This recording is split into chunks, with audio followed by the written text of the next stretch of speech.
Shout out to US ARC and all US ARC members. If you don't know what US ARC is, don't be ashamed. Just go ahead and click the third link in the description below. See what US ARC is all about, okay? You never know when legislations are going to hit your backyard, so that's why it's very important to consider becoming a US ARC member today. These numbers really do matter, and they look at it for consideration when it comes to battling legislation. So first and foremost, thank you, Phil Goss. Thank you to anybody out there who partners up and volunteers with US ARC organization. Thank you for anyone out there who's a US ARC member. And if you can't become a US ARC member today, please talk about it on your platforms. Let your neighbors know, let all your pet stores know what US ARC is here for, and it's here to fight for our animal rights. Thank you to every US ARC member and US ARC supporter out there. Cheers.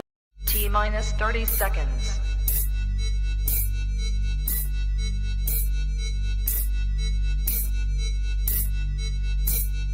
T-minus 20 seconds.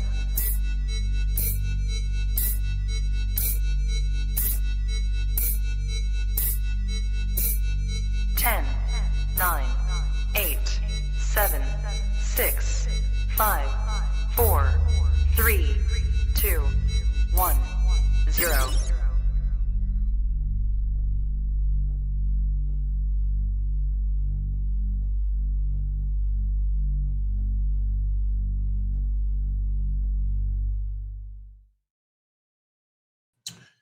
Trap Talk Reptile Network, coolest reptile network in the world. Episode 698. This is All in the Tree Tuesdays. Robert Hamilton, Tetraham, Chondros in the building. Tapping into husbandry and how to properly Nido test. Main topic for tonight. If this is your first time tapping in, what is good? I'm your boy MJ. Please hit that like button.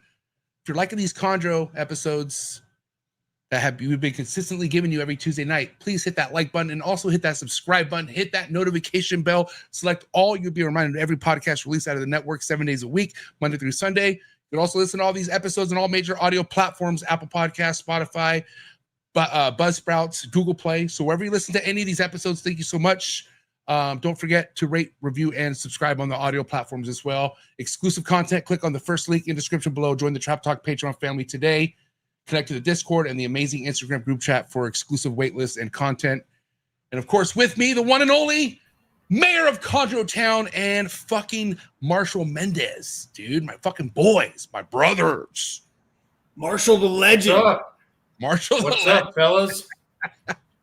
All good. What's going on, dude? Hey, Bill, real quick, Carpet Fest, fresh from it. How'd it go? Let's talk about it. Survived it. That was a long day. 4 hours each way. Alex Warren traveled with me, so we were able to break up the driving, but it was a great event. Bigger than I thought. 90-plus people there. Wow. People from all over the U.S. Had the Really East cool. Coast guys. Jason Balin and Eric and Owen were there. Wheeler from the West Coast. Casey Lasik was there. Wow, epic. Our boy Brett. Looked awesome. Yeah, I mean, it was a great time. That was my first time at Reptilandia. What an amazing facility that is. And so obviously very grateful for Quetzal and Ari. It's the first time I got to meet Quetzal. Super great guy. I'm just glad to see that place is doing well. It's much bigger than I thought that it was going to be physically, just a massive facility. And some of the enclosures in there are just huge and incredible pieces of work.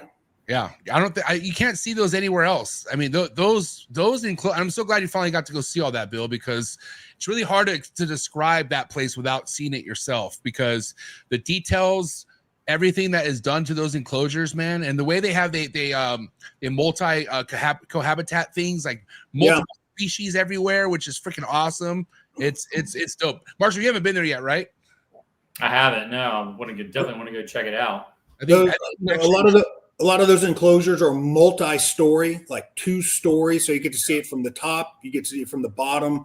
They do really strategic stuff, like have the heat lamps up towards the front of the glass enclosure. So when the animal's basking, it comes right up towards the glass. You know, stuff like when you go to the reptile exhibits at the zoo, you're always like, what the hell's in this thing? You know, it's and I don't even know what's in it. That's certainly not the case when you visit their place. Even though the enclosures are massive, they're packed with reptiles. But I mean, every single one of them, it seems like, was highly visible. So Just a lot You got a of pretty varied collection too, right? You've seen crocodilians and monitors and all kinds of everything. Reptile wise, everything. Like it's other than like a king cobra, I guess you could say, but like I don't think they're really too focused on venomous like that. Maybe they are. I don't know, but they have gaboons. They have other crazy venomous shit as well. They got crazy shit there, dude. It's nuts. Yeah, absolutely. So it was just a great time. You guys know I like the people as much as I like the reptiles in these kind of events, and it didn't fail to meet and exceed expectations. So good, really good day. Speaking of exceeding expectations, fucking let's get up to date with your chondro season, Bill. Please let us know what just happened. Right? Let's talk about it. Where are we at? Close to the end now. Close to the end. Had a great clutch that hatched today. A repeat pairing from the flu, which is a sickness male offspring, bred to a red manicory. Ended up with 13 neos out of that, 9 red, 4 yellow, and then maybe even more exciting was a huge clutch that hatched a few days ago. That was the third clutch. I mean, I don't think I can't remember. Maybe Jaeger one time sired 3 clutches in a year, but third clutch for Freight Train this year. And he bred a Jaeger biscuit red neo female. So just can't wait to see it. First time pairing, first time she has laid. So I really expect those neos to be super dark, super reduced. That's all Freight Train produces. It doesn't seem to matter what female I put him with. So, Bill, 23 eggs. Let's not skip that number, please. 23 eggs is crazy. 23 eggs, no slugs, just a beautiful pile. You know, Alex and I always have an over and under, like, what do you think? And I threw out the number 14, and he guessed the over. So he took me to the cleaners this time. So who between the two of you guys is going to end up with the trophy for most babies this year? Between me and Alex, or me and MJ? No, between you and MJ. I don't know, man. I think. Well, are we counting my emeralds? No. Hell no. Are we counting my ball pythons? Well, we can count my ball pythons. I had 13 clutches. So yeah, you want to do that? We can do that. The chondros. Yeah, there you go. Babies. Chondro babies. No, listen, right here. I'm not worthy, dude. This is me to Bill Stiegel right now. I give it to Bill. I give it to Bill, man, and well deserved, dude. What do you mean, man? I'm still the student, man. I get it. I love it.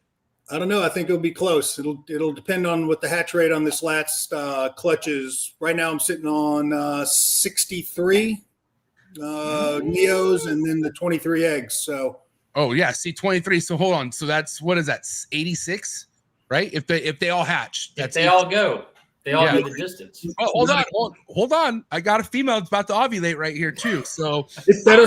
Well, but she won't lay by the end. Well, will she lay by December 31st? If my math is correct, and if she ovulates within a week, yes, that's correct. She will lay the second week in December.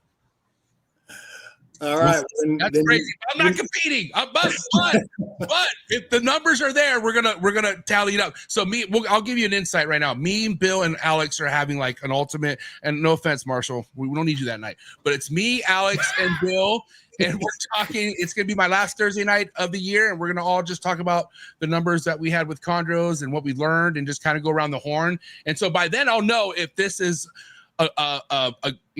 here or not. And I gotta tell you, dude, I don't feel good about it. I in my heart, I'm like, dude, I think she's gonna slug out. But either way, we'll see. That is very unlike you, MJ. Hey, no, listen, I'm pretty practical, dude. We'll see. We'll see. Anyways, not a race. Just be grateful for everything you get. I know. Speaking of that, what's going on, Marshall? I'm so grateful for you, Marshall. Same old stuff around here. Just starting to pair things up for next season. It's getting cold. It's going to be down in the 30s this weekend, so things are starting to cool off. And man, just started feeding snakes again for the first time in, I guess, about 2.5 months. I gave them off of food and have been feeding them, pretty small meals so far, but like once a week for the last two or 3 weeks. How many females do you think you pair this season, Marshall? I'm just going to play it by ear. I put 2 together so far. I've seen a little activity. I actually put 3 together. The third one they weren't interested at all. But 2 Versace was all over them. The first 2 there I put together, and then I've got another. So that would be 3. Then I've got another 2 females that I could potentially pair. So I'm just going to take them, maybe not one at a time, but just see what happens with these 3. Give this other female about a month or so, and then kind of see where to go from there. Because like we've talked about before, you and MJ and myself, we'll take as many as we can get, but you want to be a little more selective in the number of clutches you have in any given time, right? Yeah, I don't want all 5 of them to go, because that would just be, I would end up with, I would end up losing a few of them because I just don't have time to give them, to get them established. So ideally, send them ideally, over. I don't want any more than 25, 30 babies would be about the max for me. That I would want, Yeah, well, that's 3 clutches. I mean, Yeah. The odds work out, and we all know everything's not going to hatch, everything's not going to get established. So yeah, right. 3 clutches will be a great number for you, it sounds like. Yeah. And so we'll see. And you have 2 friends here that will take care of the overload stuff. You know what I mean? Like, if you got stuff that's just too much to handle, ship it, buddy. We're here for you. Like, we're your friends, dude. That's what we're here for, right, Bill? You would take some of that stuff and establish it for Marshall, wouldn't you? Well, I certainly would.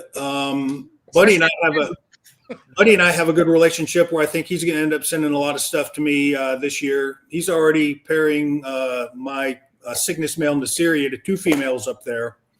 Wow. Dude, see, dude, you could be I could be your buddy. Wait, hold on. Vice versa. You could be my buddy, Marshall, and we could just be the duo and just work together, dude. Come on, pal. You and I, dude. Batman and Robin. Yeah, let's fucking piss people off right now. Let's work together and let's do this. Send me all the albino stuff, and then we'll just figure it out, dude. We'll go to fish concerts. We'll talk about it. Oh man, what a dream. Anyways, no, listen, I do. Before we get into tonight's guests, and I'm sorry we're taking so long, guys. What have you seen that looks promising right now, Marshall, out of everything that you have paired up? Because we're already going into November. I felt like last year you already had shit go down. So do you feel like stuff's going to go later for you this year? You're not going to get the fall stuff like you did last year? I mean, we'll see. Last year at this time, I had 2 females, I guess, off feed because both of them laid. Well, no, they both laid right at the end of the year. So between Christmas and New Year's, I think, within a day or 2 of each other. Okay. Yeah. So the one female that I paired, the very first female that I paired with Versace, that he bred, that I've got a couple of observed copulations, she's already off feed, and she never even ate off of her 2-month fast. So wow. Yeah. So we'll see. I was kind of, hoping she would get a couple meals in her because she did not produce last season. She produced in 24. So she's had she's had a year off, but I was hoping to get a couple meals in her before, everything started happening. So we'll see with that one. And then, with the other ones, last year was really early for me. So that's not typical. I would say I'm usually get eggs in January, February time frame. Right. So, if they start breeding, usually I don't even start pairing stuff till December. So last year it was just kind of they looked like they wanted to go and threw them together and it just happened. So one of the pairs from last year was a one and done kind of deal. This female that's off feed now, the last time she laid in 24 was a 1 lock, 1 and done. And this will be like a two lock if anything happens. So, and then what else? I'm gonna do a pair of emeralds. I got a pair of emeralds I'm gonna pair this year. 50-50. I'm gonna do 50-50 to basin and see what happens with that.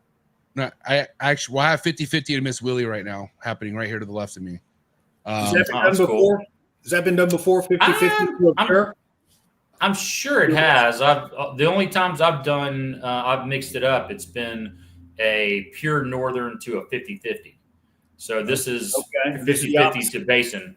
Yeah, the opposite. So we'll see. I'm sure it's been done before. I've never done it, but yeah, I don't know. So yeah, we'll see. I've had pretty bad luck with breeding 50-50 to 50-50.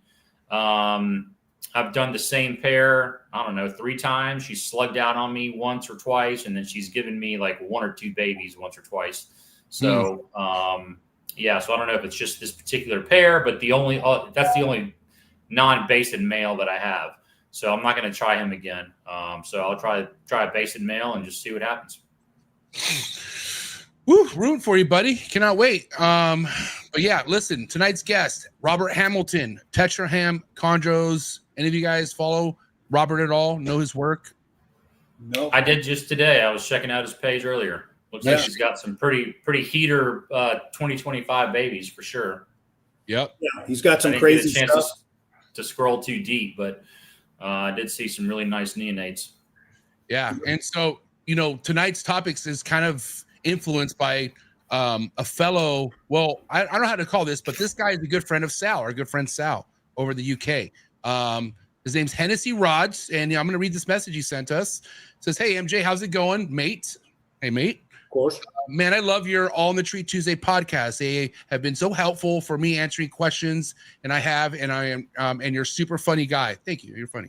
I've got a chondro reserved from Sal that I've been waiting for bits to turn up for, and I can grab it. It's my first snake in over 10 years. Had it not been for your show, I probably wouldn't sat here waiting to get it like kid on Christmas morning. But he has a request here, and this is a request. Can I give you some constructive feedback? Your show is spot on, not knocking it at all. You speak a lot about the breeding side of things, and while I appreciate yourself and the guests are leading the way as far as that goes, could you put out an episode with you, Bill, and Marshall, just strictly talking to beginners for the keeping side of things? No breeding knowledge mentioned, and just dedicated solely to the husbandry, temperature, housing, etc.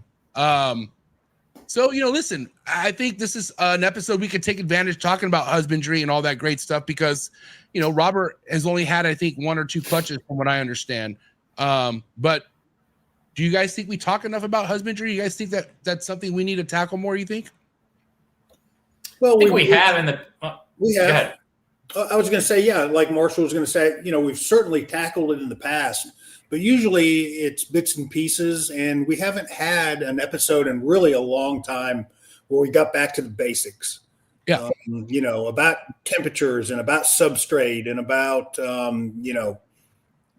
keeping the animals, not necessarily breeding them. So I think it's a good way to step back a little bit. Perfect. Yeah. Well, I think we've covered a bunch of husbandry stuff, but it's been a while. I think a lot of times we kind of take it for granted that people maybe already know or, have already gotten that information. But, And I'll just throw one thing out there before we start. It never ceases to amaze me what you have to communicate to people, especially if it's their first chondro or 2, like temperature wise. I'm telling you, almost every time I hear about people getting animals and setting their thermostat to 83 or 84 degrees, and then, okay, that's it. It's 80, port temperature must be 84 degrees, right? Well, no, it's not. It's 88 degrees or it's 78 degrees. Yeah, right. Just really, really basic stuff where you just can't set a thermostat, even if it's a herpstat, and just assume that those are going to be your temperatures. So I think it is good that we discuss it. Yeah. Perfect husbandry doesn't come from set it and forget it. Like that's not a real thing. Like you legit have to keep monitoring, looking, temp gunning, all that shit matters. We'll get to it tonight. So, all right. No sponsor shout out. Sorry, sponsors. We'll find Marshall Mendez for that one. Okay. That's not my fault. So, guys, you guys are in for a treat. We got Robert Hamilton coming at you for this On the Tree Tuesdays. Do what you got to do to get your mind right. Do what you got to do to stay hydrated. This is episode 698. Tetraham Chondros coming at you right now. Let's go. Good.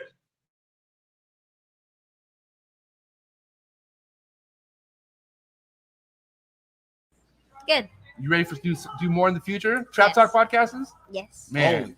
Only Trap Talk. Exclusive. Yes. Exclusive. Oh. So stop calling us. Rub the spot, get the club to pop. When I come up with the crop, I love it or not. I'm hot from the hop to the rub the spot, get the club to pop. When I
All right, and we're live, episode 698. Welcome, Robert Hamilton. Tetraham. Am I saying that right? Tetraham, Chondros? Yeah, you got it. I think I butchered it the first What's time. up, Robert? What's up, What Robert? up, dude? Hey, Robert. Marshall. What up, Bill? Good to see you, man. Yeah, you too, man. I missed you at Tinley, but man, that shit was busy. That's crazy. Oh, you We didn't, had- you didn't get to see Bill at Tinley, Robert? Nah, I seen you, and then me and you, we kind of got a little faded. So it was easy to miss him. You know what I mean? Yeah, Dude. for sure. I was talking to people at Carpet Fest. I came up to like Sean Christian, go, Sean, you didn't make it to my party this year. He goes, oh yeah, I was there. I saw you for 1 minute. I was like, damn. I was like, oh, good seeing you. It happens. Well, I'm glad you could make it on tonight. Hell yeah. And Marshall, thanks for giving me some pointers on the rat building. We decided to move forward. We decided to move forward with it, and I went and got like a 10x10 shed, insulated it, and Nice. got it going. Nothing crazy yet, but I want to start slow before I get too many. Yeah. So good deal. thanks for the shot. Thanks for giving me knowledge on that, especially the smell and sure. Remind placement us of where it's going to be, so it wasn't close to neighbors and stuff like that. Yeah. Yeah. Where That's do the you live, easiest way Robert? to get it shut down. Yeah, I'm in Michigan, Bill. About an hour from Tinley, just over the border in Michigan. Okay, real nice. Yeah, I had the pleasure of meeting Robert and his son. I was really thrown back because I thought you guys were brothers. Like, I was like, dude, his son's taller than he is, and he just I didn't know that was a thing. Like, fuck, dude, like you guys could look that close in age. But it was really cool. It was really cool to meet you guys, dude. And from what I understand, your son's about it. Like, you this is like kind of a duo with the Chondros, you and your son. Yep. Remind me- It actually started. It started a little bit before COVID. The kids got chameleons, panther chameleons, Oh, cool. and then lo and behold, a lot of time at home. They put a male and female together. They ended up with like 86 eggs, and like 84 of them hatched. Oh, wow. So and they did everything. They did the cultures. They did the crickets. They did. They did the whole gambit. Ended up raising them, selling them, and then that's how we bought our first chondro. Was from the Nice. proceeds That's awesome. from the panther chameleons. Wow. Damn, that's the way to do it. That's so awesome. And so what year was it when you were able to get your first chondro? 2020? Yep, 2020. And how did you do that research? Like, because I feel like even in 2020, there was enough, stuff out there to find out who had what. And how did you go about it? Was it Facebook? Was it Trap Talk? Or like, where were you going to find out who to kind of look at investing your money with? So I had been a keeper since high school, like back in the days. So I had already had Greg Maxwell's book. So when I got into it, I kind of found the MVF. And then I caught something, Carpet Fest. It was that year down there at Pia and Cody's house. So jumped right into it with like heavy Nido knowledge right away. Boom. And it's like, don't do anything without testing. Don't do this. Don't do that. Test. And then, like everybody was pretty adamant of testing and just teaching. You know what I mean? It was a good time to jump in. I think we ended up catching on to a good protocol right away. I ended up going through collections and just sending them Nido tests, right? Like instead of asking them to swab and pay for it, and then I'd find things that I liked that passed, and I'd bring it in. Were you finding things that weren't passing? Yeah, I was just going to ask, did you have anything that failed? Yeah, there were things that failed at their houses. You know what I mean? Which was okay, and I think I had probably Pia's first case of like, because when I paid for it and sent it, I got the rights. So there was a case once with a gentleman. I don't remember the guy's name, but no name dropping, please. No, for real. I really don't even remember the dude's name, but it was like, oh shit, like, you know, we got to make sure that if these guys are going to be calling to test snakes, we got to make sure we're not giving the results to the people and then the guy not wanting the results to be given. You know what I mean? So it was kind of a good thing for everybody to learn. Pia learned like right away, like, oh shit, we got to make sure like we're not pissing people off, you know? So it was good. I think it was good.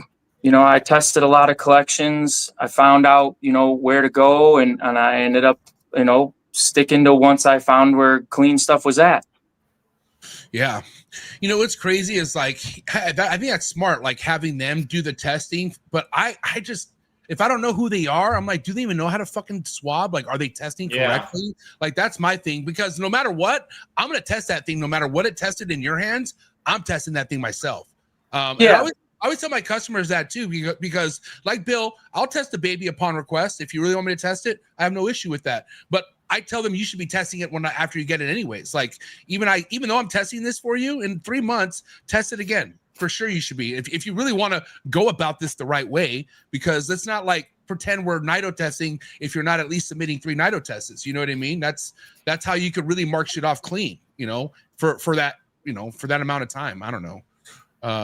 You know, like I said, I found where I could find some trust, and if I can get some results on your end, you ship it to me. I'm okay with letting it come here, relax. I'm not attacking it right away. I'm giving it maybe 30, 40 days, maybe. Let it poop, let it eat, you know, and during that 40 days, it's like, let's say like everybody's water and shit got changed on Tuesday, that guy's not getting touched till Thursday, you know, on a total complete off day. And during that 45 days, and then once it's pooped, shed, shown me that it's actually got some tenacity, you know what I mean? Then I'm going to swab it. I'm going to swab it on my end. Now we're talking like what age animals are we talking mainly here? Like, because I'm not sure because the last guest, you know, no knock on his game, but man, he went in and did the ballsy thing, getting adults, which obviously that works if you know if you got that luck, you know. But how did you do it? Like, what were your first purchases? Like, what were you getting? Well, like I trust Dave D's protocol 100%. So if I buy from Dave, which I do have some animals from Dave, he's gonna say, "Hey, yo, look, here you go," and I go, "Yes, sir, pass," and then he mails it, you know. Yeah. And then I'll put it in a cage and give it life and watch it and observe it. But I'm not attacking it right away. I kind of feel like that's the lesson I learned with the first, you know, the snakes that made the manifester for Socrates? Yeah. Yes. I lost a male of those siblings. Really? Remember at the truck I was telling you about a male that just took the wind out of my sails? Ooh, that was so the manifester. That's the genetics that I poofed. You know what I mean? And Dave worked great with me. He worked great with me. It came here, didn't eat, shipped it back to him. He had it for some time. He said, "Okay, look, dude, it's eaten. I can A, do this, or B, send it back." And of course, I was stubborn because it was fucking beautiful, and the genetics were insane. That's manifester, by the way. I'm not trying to rub it in your face. I'm just no, rub it in my face because, dude, hey, you got to understand this as this was a learning lesson. Yes. This if you take it, you got a decision, right? You got left and right. You got a decision. You fucking just beat your head up against the wall, and I could just fucking be crybaby to Dave, or I can learn. And I can take this as a learning lesson, and that's the road I chose. I chose to take it as a learning lesson, and I did swab that snake right when it came in. Okay. So you're talking about what, a 2-year-old male just got shipped from 5,000 feet elevation to 600 feet elevation overnight, and then attacked again by me swabbing it, and then put it back in the cage. Didn't eat. Striked one time the whole existence of its life in my presence. And so, like I said, I called Dave. tipped it back. He said, okay, after I think 6 months of feeding it and doing well, gave me the choice. I should have said, I will take the money back or a credit and just let him keep it. But instead, I was stubborn because I was new and I seen this genetically just fucking amazing snake. So I took it back. Didn't eat. We kept in contact. He was completely clear with me. He told me that he would even take it back again. And I just, at this point, felt like it was something I was doing wrong. Mm-hmm. So I started to take it a little personal, but snake ended up dying. And that was a good learning lesson, you know, like. It just rolled like it was one of those things you came downstairs and it was on the floor or what? Yeah, it just didn't, you know what I mean? I had tried to eat, I had tried to get it to eat, you know what I mean? I'd say that the learning lesson with this snake is like,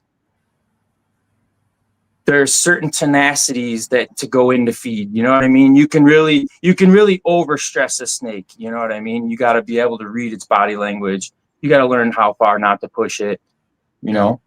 Yeah. I mean, yeah, it's possible. I'm not going to lie. I don't know, Bill, how do you feel about this? Because, you know, I Nido tested a snake that I sold for fucking $5,000. Okay. So to grab this snake by the head and have to open its mouth, I was kind of not upset, like, but I'm like, God damn it. Like, I hate that I'm even risking this right now, taking this snake by the head where it's, you know, it can handle it, but then things can happen. And again, I'll fucking do it because I feel like it's a protocol you have to live up to, but it stresses me out, Bill, having a Nido test a baby. Like, because first and foremost, I'm not worried about it coming back positive. It's the fact that I have to grab it by the back of the fucking head and swab it for 20 seconds in the back of the throat. Well, I think we're talking about two different things. Are we talking about a 6-month-old Neo or are we talking about a 2-year-old subadult? Well, I mean, I'm just saying either way, like having that responsibility on your hands, you know, like where shit could fucking happen with that. Well, I think, you know, I just have a gut feeling in Robert's experience. It was true unrelated. I think it was probably unrelated to early swabbing.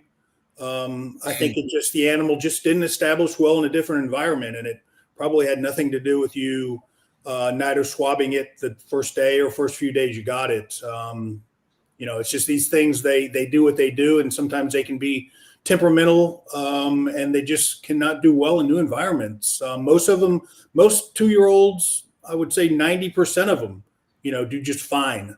So I just have a gut feeling, just what I've heard in the last 2 minutes of Robert's talk, that was probably true unrelated to the swabbing of the animal. It's my preference.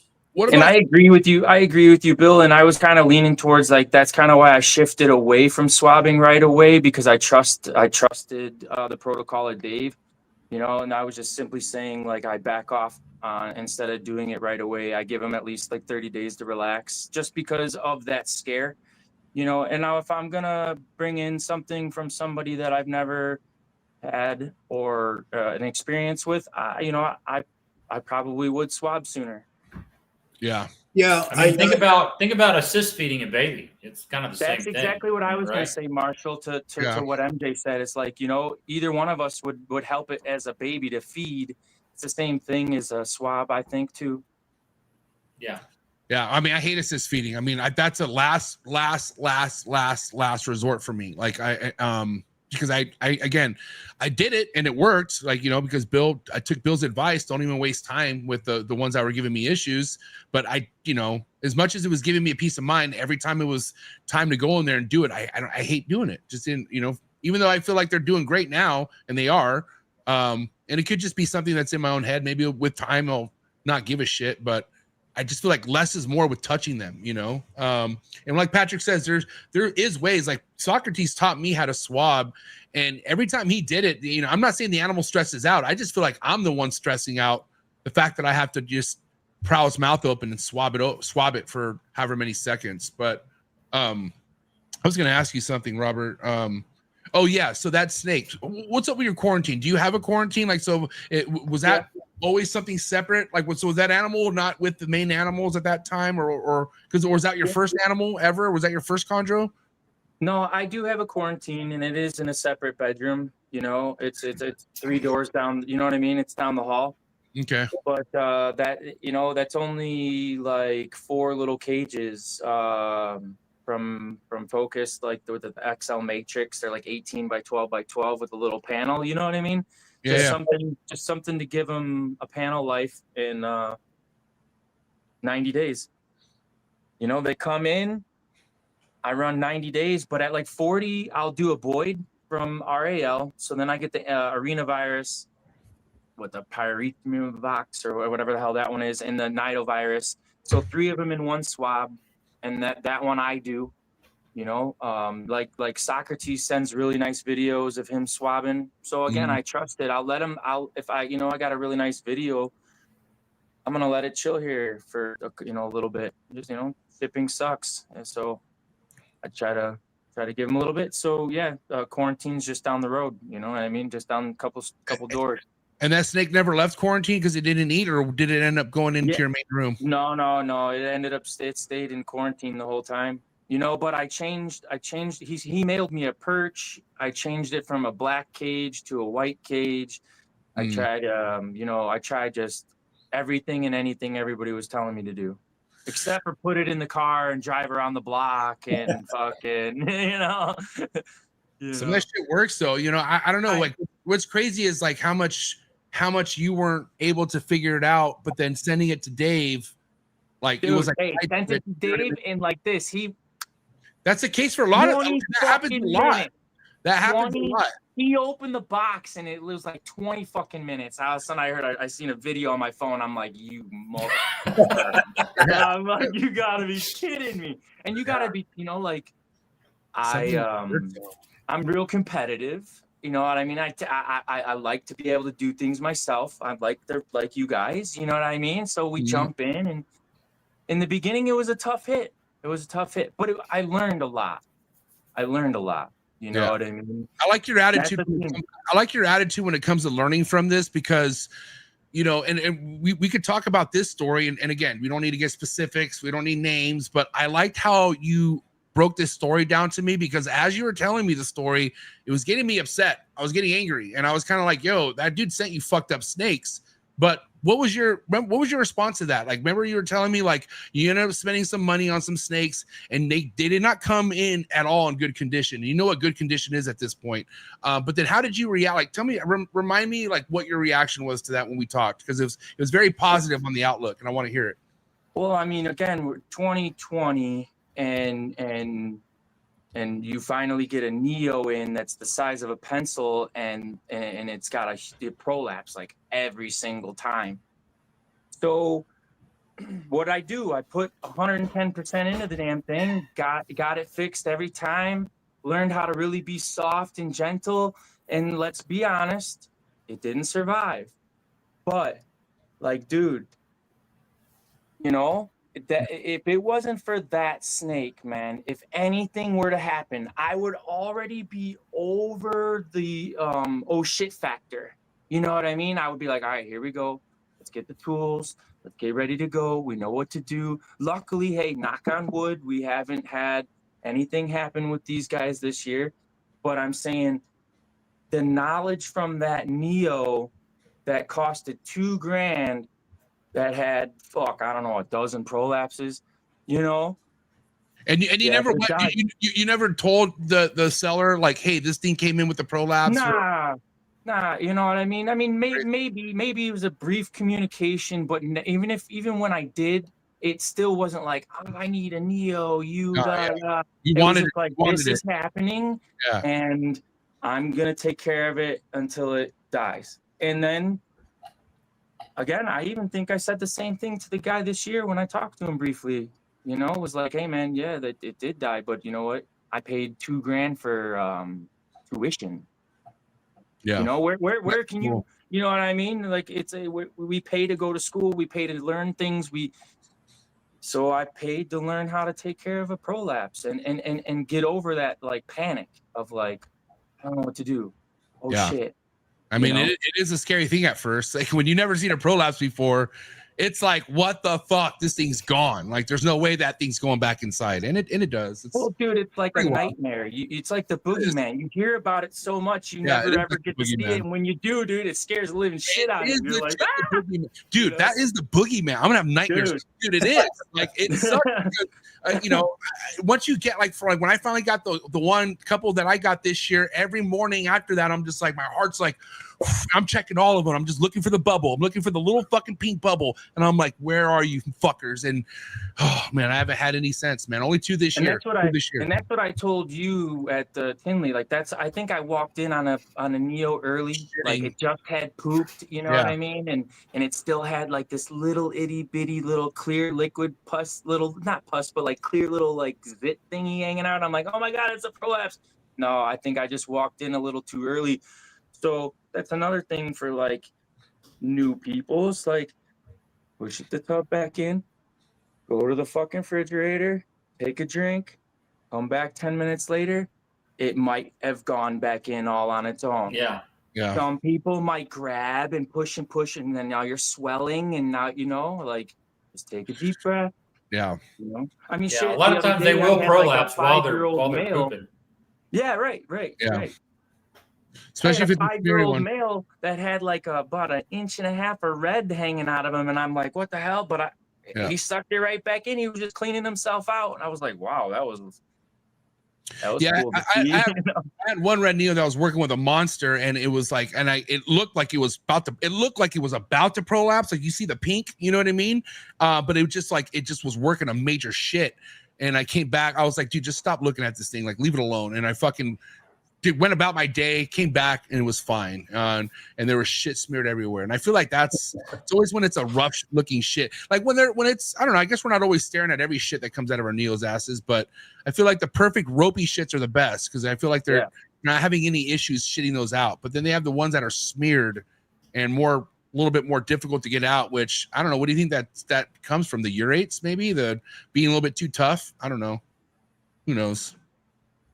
That's usually when it's a little granular, you know what I mean? That's when it's got the feel of it like a rock, you know?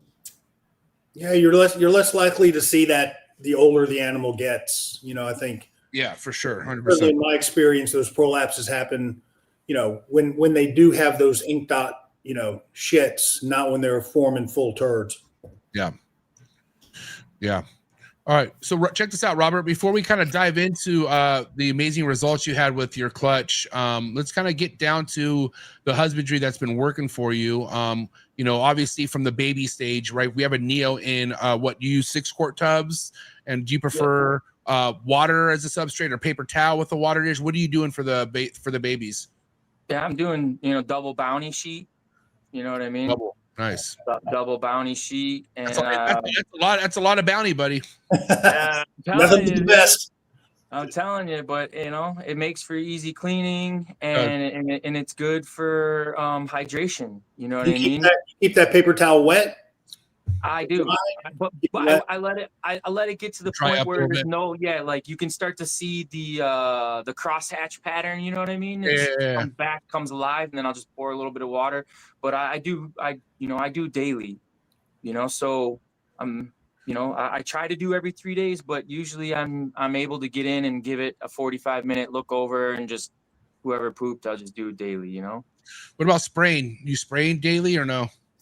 Again, not if there's a lot of water down. If there's a lot of water down, I let it kind of hydrate up, you know. But if I see a couple sheds, like right now, I got like three that are looking hazy tonight. Before I get out of here, I'll give them a little misty mist, you know. Yep, do the same. Yeah.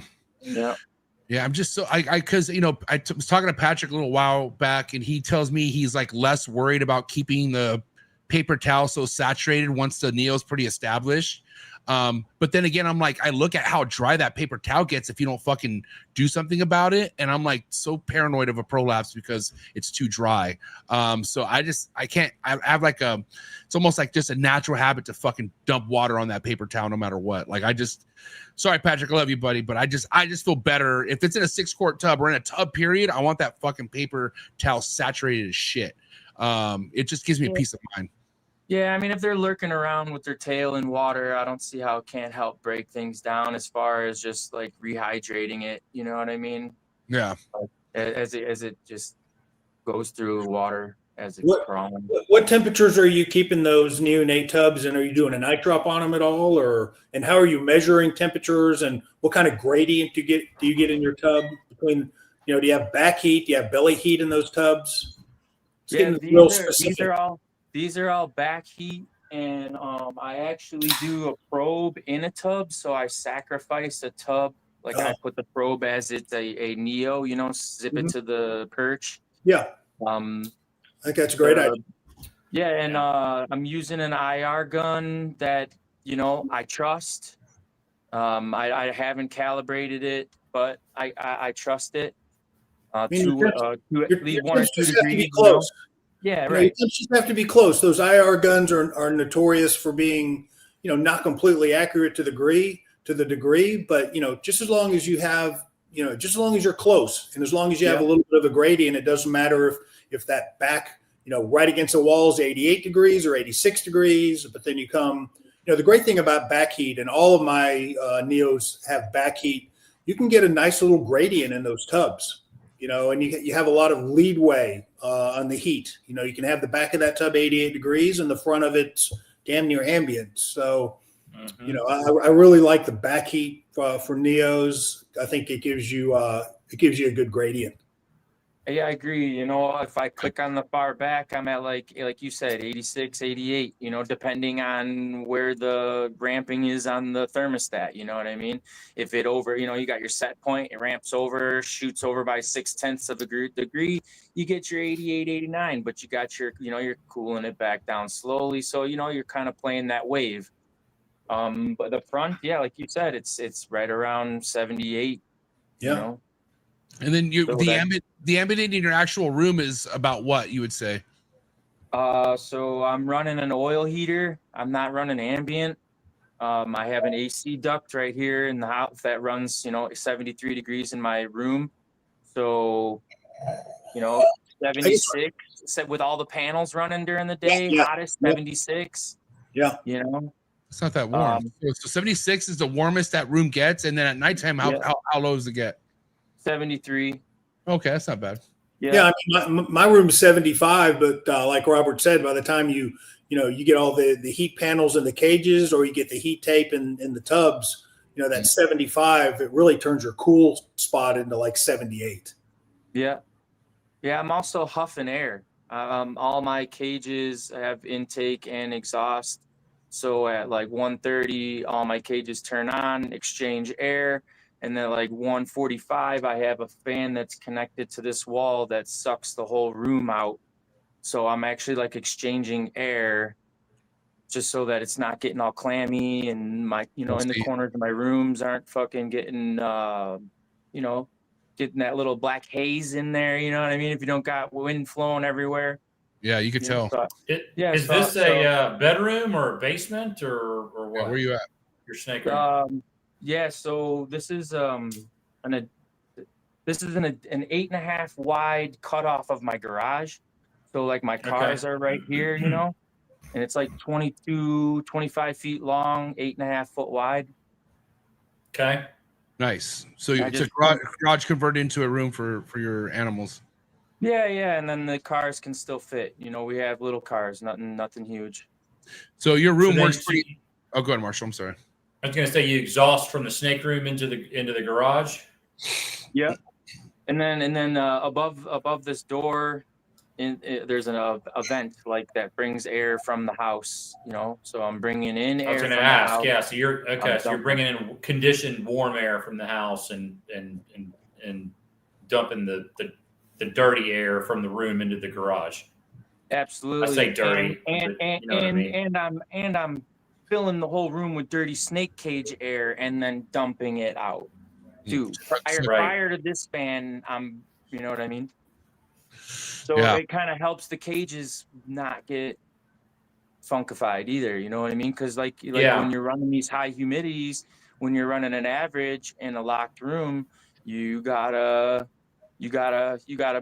also think about how to control You know, these are fungus growing temperatures. You know what I mean? Yeah. Yeah. I'm very happy that I'm able to open up my door and just give fresh air to my fucking room like every morning and night whenever I like, because it will, like you said, if I don't open up that door at a certain point, oh, you could feel it in the air. It's like, oh my God, you know, especially when I used to have monitors, Marshall, when I had the laces. Oh my God, this fucking place sucked when I had laces, man. It was just unbearable. But I got to ask you, you know, with you living in Michigan, I'm sure you're up against some crazy winters sometimes. So like, what's the protocol if all the power goes out, or like, you know, if something malfunctions in that room because of power, what do you do? Well, knock on wood, I'm in a really good area. We got underground electric. And I mean, here I've seen the power out once in a couple years, but I do have a standalone generator, something like Bill's. You know what I mean? Something that runs a selected few outlets in the home. I didn't go bonkers and buy something that's like a semi-engine that can run my whole home. You know what I mean? I think Bill did. Bill has two of them. Well, you know, I'm sure he did, but Yeah. you know. Yeah. But like a transfer switch, you know what I mean? Something that's all automated. You know, you're not out there pulling a cable and running a extension cord. You know. Yeah. Yeah.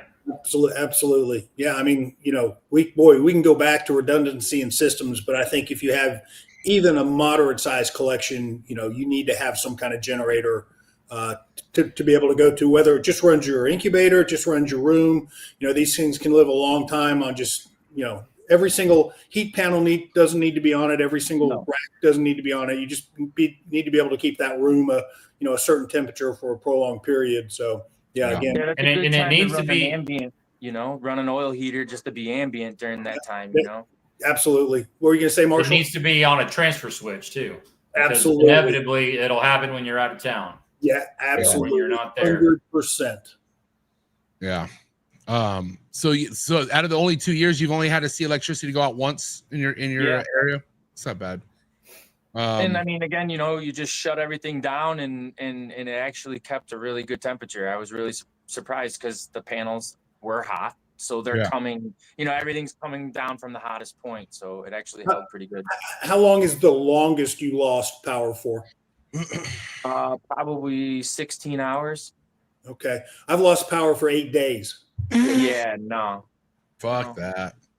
I lost power. See, at my and maybe like an hour and a half north, at my grandfather's, that is definitely something he goes through all the time, because they have above ground and they're around a big forest, big trees are falling on the shit all the time, you know.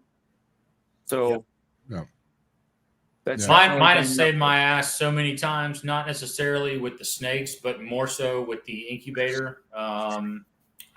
We've been down. It's been a while. It's been many years, but we were down for 4 or 5 days after a hurricane one time.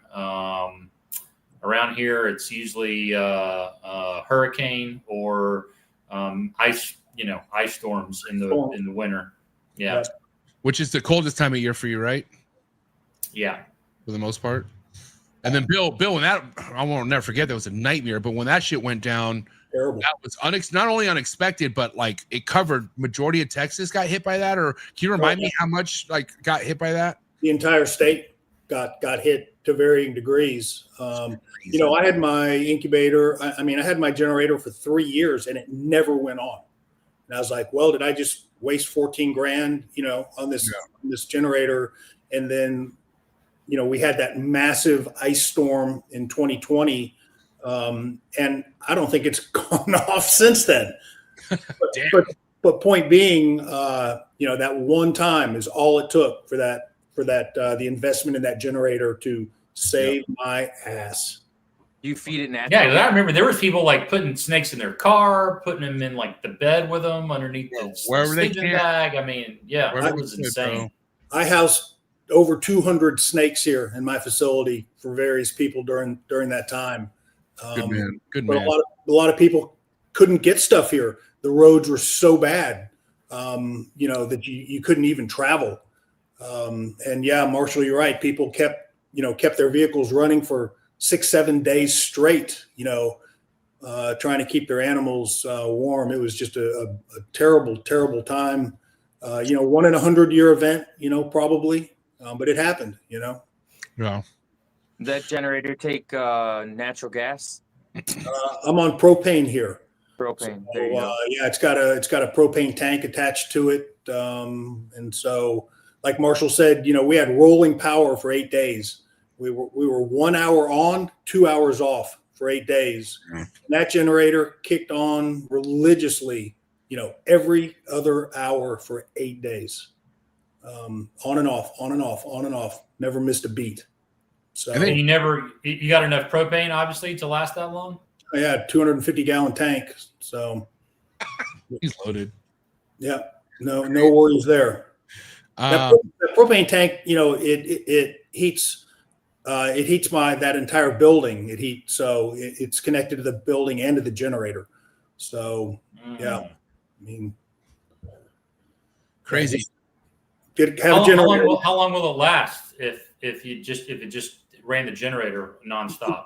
I don't know, to be honest, but it ran it for 8 days, and it didn't even really touch the 250 gallons. It was in there. Really? I could have had terrible timing, and it could have been at 20%, and it could have run it dry because no tanks were coming out to fill propane. Right, fill up. Yeah. In that 8 days. No. Pretty religiously. I mean, I've got backup on backup. I've got that thing. It's set. So once it gets to 30%, it sends a signal to the propane company. They automatically come out and fill it. I don't even have to, they monitor it and they fill it when it needs to be filled. So, you just always got to be thinking about stuff like that. Redundancy, worst case scenarios. Yeah. Yeah. Just never know, dude. Kind of getting back to, your preference on how you've been raising up your animals or chondros. We talked about 6 quarts. So at what point do you feel like it's necessary to bump them up, and what do you bump them up to after a 6 quart, Robert? After the 6 quart, I believe I've been using also the longer like one, double size. Yeah, it's like a double size gecko. Who sells those? Who sells those? Yeah, I love that. I love that. Sea serpents. Sea serpents. Damn! Shout out to Chris. Just gotta ask them because it's not on the website. You just gotta. They call them like a gecko tub. How many quart is it? Does it say what? Is that 12? Is that the 12 quart? Like a 12. I think it is a 12. Looks double. It's a 6. Double It is on their website. Because I was looking at getting more. They'll do 24 tall too. Like, you know what I mean? 3, like 8 rows. It's on wheels and everything. They're really nice. That, Bill, I'm getting those for sure. Yeah, that's real nice. I like that. Yep. Yeah. And I asked them to do double tape too, so that I could do, segregate them with two probes. Just because it's super tall, and I don't want to have them be cold on the bottom and then blazing at the top. You know what I mean? Absolutely. Yeah. Like I'm anal as fuck like that. You know what I mean? Does it matter? There's a huge difference from that top to the bottom of weight. There's a huge gradient difference. I want to use them all. That's why I bought so many of them. You know what I mean? So you got to dial them in a little bit different. So I'm sorry, going back to what you're saying though. So from a 6, you got the bigger ones there, but like, what's the next step? Like once they hit about 2-3 years old, where they heading into? I'm going to an Evo, a 30 by 24 by 18. So about 2-3 years old, they're already ready for the adult cage, is what you're saying. Yeah. Cool. Yeah, I haven't been seeing any issues. Yeah. Derek in the past got on my ass because I wasn't going into a bigger cage fast enough. And after that, I was like, yes, sir. Okay, then this is what I'm gonna do. That's a good point. And I skipped that middle cage, saved a little bit of money, went to the 30 by 18 by 24, and they love them. And I can do 4 high in my room on the NSF racks. You know what I'm saying? Yeah. Like those metal racks or whatever. Mm-hmm. So I can do 4 tall in my room, so that's good. Awesome. So I'm sorry, the measurements on those again was 30 inches tall, 30 wide, 24 inches tall, 18 tall, 18. Oh shit. 24 feet. 30, 18, 24. Yeah, that's the Evo that they have. Like one of the sizes for the Evo that they have. Yeah. Bill, you have a lot of different enclosure style type shit going on because you can just get hooked up all the time by focus cube. But what if you had to pick one size for your adult females? What would you go with, Bill? You know, Hey, I don't mean to cut you up, but check that probe mount that they threw in there. You see that? He made it. He made it. That's pretty It's a awesome. little like T. That's crucial. Okay. Yeah, I thought Stefan made it. What kind of heat panel is that? What kind of heat panel is that? That's that 80 watt Wilbang. Reptile Basic. 80 watt, Yeah. bro. You cooking a cake or what? Jesus Christ, bro. 80 watt. Hey, I did. That's what was available. That's the option on the website. You know, Yeah. I mean, I see what the 40 watt can do, and 80 just scares the shit out of me. It's like, holy God. You just got to know how to control the beast. Yeah, yeah, you do, yeah. You know, like I think in my controllers, I'm at like 65% output. You know what I mean? So they're not That's what's they're matter. not fucking zinging. You know what I mean? Yeah, as long as they're on a thermostat. I mean, that size cage, 30 inches wide. You know, that heat panel is fine. I like a little bit. MJ, going back to your question for my breeder females, I like a little bit. I like the 3 foot by 2 foot by 2 foot. If you had to, ask me the ideal cage, only because I like to get a little bit more of a gradient. That cool side to the warm side, especially an 80 watt heat panel from Reptile Basics is a pretty good size panel. So it takes up, in a 3 foot cage, it takes up about 30% of the cage. So obviously, the more narrow you get, it's going to take up maybe 50%. So you can't get that gradient that you can get. And if you're temperature cycling, that can be important. I've bred females in 2 by 2 by 2s. I've bred a small female in a large Cambro tub. So many different ways to skin the cat. I don't think there's any one, ideal method. So true. And I did go Arcadia. I did go 3 by 2 by 2 at first. And I was like, all right, cool. That I like the single door. That's why I went for the Evo. I don't like the double door with the middle split. You know what I mean? Yeah. Hey, easy, pal. That's what's behind me. All right. And I like my cages a lot. No, all me right. too. I got 8 of them. I love them too. I'm just saying, I'm kidding. to go more feng shui with the room. I like the single big door and the center mounted panel. I like it. But that probe mount that he made was for another cage, and we threw it in there. And I'll tell you what, like, you can set the number on the controller. It's almost identical to in the cage. So I thought that was pretty cool. Like, that would take the newbie misunderstanding that 80.3 gets you 86. You know what I mean? Like, they sometimes people have trouble understanding that part, that, like, it's a correlation to where the probe is in the cage, not the number. Go ahead, Bill. I was going to say, we talked about that before. It doesn't matter where that probe is, as long as you're measuring the perch temperatures. You may have to set that thermostat, 10 degrees higher than the desired level, or you may have to set it 3 degrees below the desired level. Dude, it took me so long to fucking just give up on that. It was like, listen, there's heat. It's good. It's good. It doesn't matter what it says on the damn controller. Just keep going up or down until it gets you what your thermal gun wants. Yep, exactly. I was going to ask you that. So I'm sure you have a temp gun available that you're, kind of double checking, triple checking with, right? Absolutely. I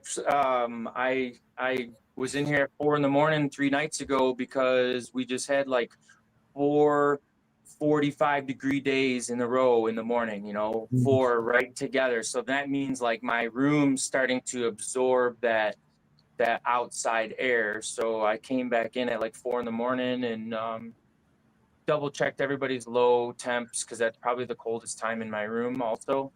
Yeah. And it was good. I found one controller that was an hour ahead in time.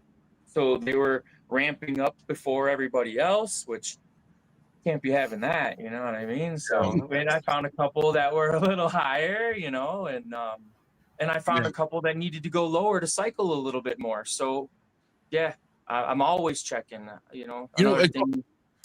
just want to say, going back to checking, one thing I realized that I fucked up on, and I had no idea it was wrong, but the time on my herp stats. And so, Yeah, and so because I had some work done on my house, they had to shut the power off, and so when that machine turns off, the time stops. And so I was noticing, because now we're approaching where I'm pairing up some emeralds now. So I was temp gunning them, and I'm like, why isn't their heat turning on? It was I think 11 o'clock in the morning where their cage should be warm, where it's basking time, and it showed that there was no heat being output. And I'm like, well, what the fuck's that? And so I looked up at the time, and it said 6 a.m. when it was 11 a.m. And I was like, oh shit. And so just a small thing like that, like, you know what I mean? Like, which is why you go around and always double, triple check shit. Cause you just never know, man. Like who would have thought like, oh shit. I remember my power went off while they were working on my house. I better go check my herb stats. You don't think of that shit. You know what I mean? Yeah. Cause I mean, hey, you fucking give a pot plant fucked up hours like that for a week, you know what you get fucking seeds. So that's fucking environmental stress, so if you think that probably went over a lot of people's heads who are listening, but I got you, dude. You know what I'm talking about, and so do you, Marshall. I see you over there. Respect. Yeah. So I'm just saying, like that's environmental stress, and that's a fucking mistake. Nobody wants that, and you know what I mean. Hey, the snakes aren't any different. The snakes aren't any different than a plant. I mean, they live in the plants. You know what I mean? Okay, we're gonna cut to commercial break, but before I do want to say that Robert made my tinley, and I want to tell you how. I think one of the very first tinley I went to, some random person came up and gave me weed, and I was like, wow, dude, that's really a nice thing. And I feel like every tinley somebody was coming and giving me weed. And I'm not gonna lie, this tinley, I didn't think anyone was gonna do that. This guy came and brought me some really good weed, dude. And he continued it. I haven't smoked it because I'm waiting for my new boy to get here. Then I'm gonna just smoke all this shit because I'm gonna be stressed out. But I just laughed because I know you fucking flew with that shit or something. I did fly home with this. Yes, I am not where I fly with weed all the time. But that's all right. Yeah, Robert, thank you so much. We're gonna cut to commercial break. Thought I'd throw that in there, dude. All right, whatever, Marshall. Be right back at the commercial break. Thanks so much. One of the biggest growths we have in the reptile industry today are the rare species of reptiles that aren't worked with. That's right. That's why I went ahead and partnered up again with Brian Susan over at SUNDOWN Reptiles. Brian works with species such as kahua geckos, gargoyle geckos, all species of tree monitors. He works with abronia and many other cool species geckos that you can check out all on his website. Head over to sundownreptiles.com, see what he has available. Brian's one of the best doing it in the reptile industry today. He's been on the show multiple times, so make sure you check out all of Brian Susan's episodes on Trap Talk Reptile Network. But more importantly, for the highest quality of captive bred reptiles, make sure you head over to sundownreptiles.com and make sure you give him a follow on Instagram. Thank you again, Brian Susan over at SUNDOWN Reptiles. One of the things I love about being a part of the reptile industry is all the learning, okay? Learning can be fun, and I can prove that to you. Thank you so much to today's sponsor, Gary Scavino over at GS Reptiles. I highly recommend you head over to his YouTube channel, follow all this man's content when it comes to learning about rare species of snakes you could be keeping in the hobby, and also just finding out how easy a lot of these rare species of snakes are to keep in general. So thank you so much, Gary Scavino of GS Reptiles. Again, head over to his YouTube channel. Also head over to his Instagram to be on top of all of his current work and be ready for a big year over at GS Reptiles. Thank you so much, Gary, for your ongoing support. I really appreciate it. Sorry for the interruption, folks, but a quick word from our sponsors. Green tree pythons, emerald tree boas, and plenty other arboreal snakes have been quite the popularity here at the Trap Talk Reptile Network, which brings me to today's sponsor, the Reptile Perch. Head over to the reptileperch.com and Reptile Perch on Instagram. See what type of design PVC perch is best for your arboreal reptile. But first and foremost, I would also check out David Brom's Green Tree Python availability on the website. And you can also check out his Instagram just to stay current on any projects or any productions that he posts. Thank you so much, David Broms, for your ongoing support. Looking forward to seeing what you have to show in the 2025 season. When you think about building a good community and being a leader of that community, nobody comes to mind better than Mark Hager over at Texas Chondros. That's right. Make sure you head over to TX Chondros on Instagram and also head over to Mark's website. See what he has available Green Tree Python wise and be ready for quite the 2025 Green Tree Python breeding season out of Mark Hager. He's a veteran in the Green Tree Python game, one of the best and nicest breeders in the Green Tree Python game. He's been putting on the whole state of Texas for as long as I've known him. So if you want to see all the amazing other chondro keepers out of the state of Texas, another good reason to go follow Mark Hager over at TX Chondros on Instagram. And again, head over to his website, texaschondros.com. You can find all the links in the description below. Thank you so much, Mark Hager, for supporting the trap. Treat. All right, we're back at it. Let's get the likes up. Second half of the show, Robert. Now that we are kind of at the adult stage of your caging and husbandry, let's kind of go to where you approached it when it came to pairing. So once you and so I'm assuming the clutch that you have that you post the shit out of, and I'm not saying that jealously. It's beautiful fucking clutch, dude. Like You're a little bit of jealousy, but sorry, my bad. Those reds are but I nasty, first off dude. gotta say, like, dude, that's just straight up excitement. You know It what is. I mean? No, Like do when your you thing, fucking bro. run this shit I love down, it. and you do this, you do the long haul, the 5-year long Bro. haul, a lot of discipline. You know, so if anybody took that as like a fucking cocky, No. flaunty, you know, I'm just what I it's tried to, excitement. I was trying to be funny there and it didn't work. I'm so sorry. No, I wasn't even specifically talking about that. Shut up, You know what I'm Marshall. saying? All right, so listen, right here, dude. You had some amazing work, dude. One of my main favorites of. I was looking at that one earlier, man. That Fucking one's sick Jesus. looking. that's Oh, beast. hey, Marshall, what's up? You like that one, huh? You like I that do one? like it, yeah. Hey, stay away from my friend, dude. Hey, what's up, Marshall? You like that one, huh? Sweet. Is that, That's number 31, by the way, Marshall. I'm gonna write that Ooh. down. Nice. dude, number 31? Okay, so let's talk about how many clutches you've had. What clutch is this one from? Let's get to it. All right, I'll start from the beginning. So all of a sudden I seen John pairing snakes that I have here. I'm like, what the fuck? I called John. I'm like, man, I think I'm behind the boat. Like, I see you're producing with snakes that I have here, clutch mates. So then he just kind of ran me down a little bit on some temperatures, asked me what I was doing, and, gave me the confidence to start throwing some things together. Said it sounds all about right. So I did. And, that's one person that I've always kept close contact with. John Irby? John Yes, Herb. sir. Yes, sir. Dude, And what a guy. and dude, he was doing his schooling, and I was such a knucklehead, didn't even really know that he was, and he's sitting there straight up helping me. Yeah, so that's Lieutenant Dan in the beginning. Who the fuck is this? That's the male that produced these babies. Wow. And Lieutenant, that's when I just where's got he him from? That's Christian and Luca's blondie, velvet blondie. Who's Luca? I feel like, dude, you guys, Luca Scape, Luca. I don't know. I'm sorry if I'm saying it wrong, but that there's like a paired. Is that Luke Snakewalker? No. Maybe I'm wrong. Maybe I don't know. He's from UK. Yeah. Oh yeah. I know who you're talking about. Sorry. Sure, Luca. Yeah, Luca. Hey, Pedro's kind of hard to impress sometimes, huh? Cool snake. Hey, I do gotta say, he put up with me in the beginning, man. He put up with me in the beginning. Everybody loved Mosaic, and I messaged him a little bit rough in the beginning as a newbie. Hey, whoa, that's the one that fucking. I was gonna say, is that the heartbreaker? Yeah. Damn, my bad. We're gonna go through them. But again, it's not bad.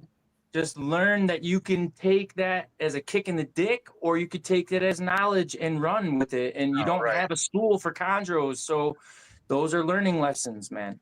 Yeah, no, sure is. And if you wanna compare apples to apples, so me and Dave had such a great relationship with that. You know what I mean? And then it came time for me to buy a male, and that calico looking male, the tiger stripe male, he let me get.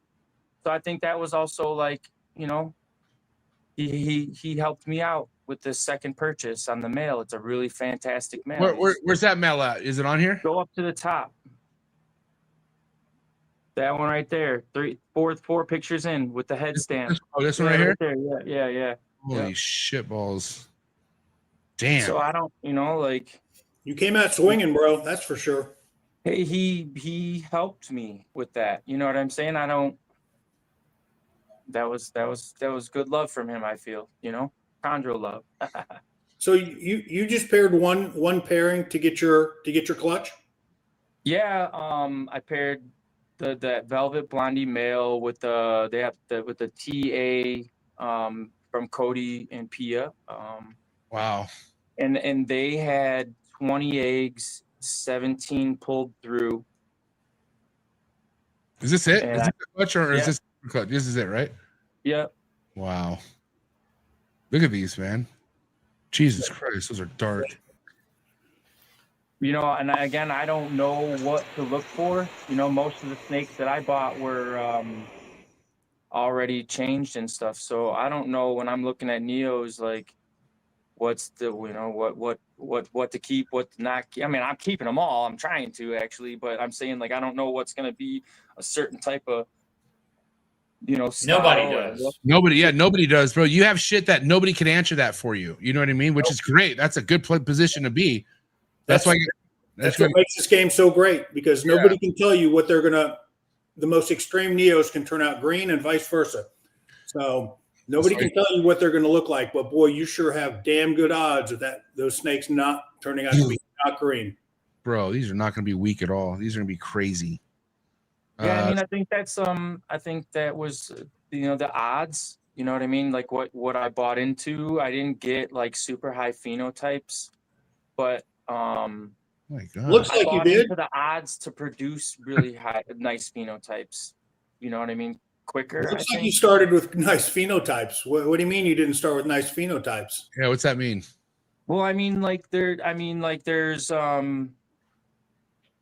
at Warzone. I mean, look at David Tran's female. You know, those are all siblings to Lieutenant Dan. So I mean, you know, when like look at Hot Stuff from John Irby's. You know, they're really crazy fucking phenotypes.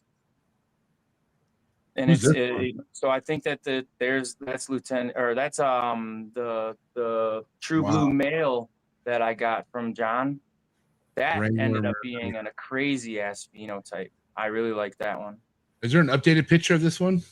Yeah, it's up towards the top. I don't know if I'm skipping it. Yeah, right there with the flower, the white flower. This one right here? Over. Oh, right here, this one. Yeah. Oh my God. Yeah, that was that one I got to breed with Aries, which is Chronos, the Siren. That's a nice clutch. And he just started pairing, like he just started a clutch for the first time. Yeah.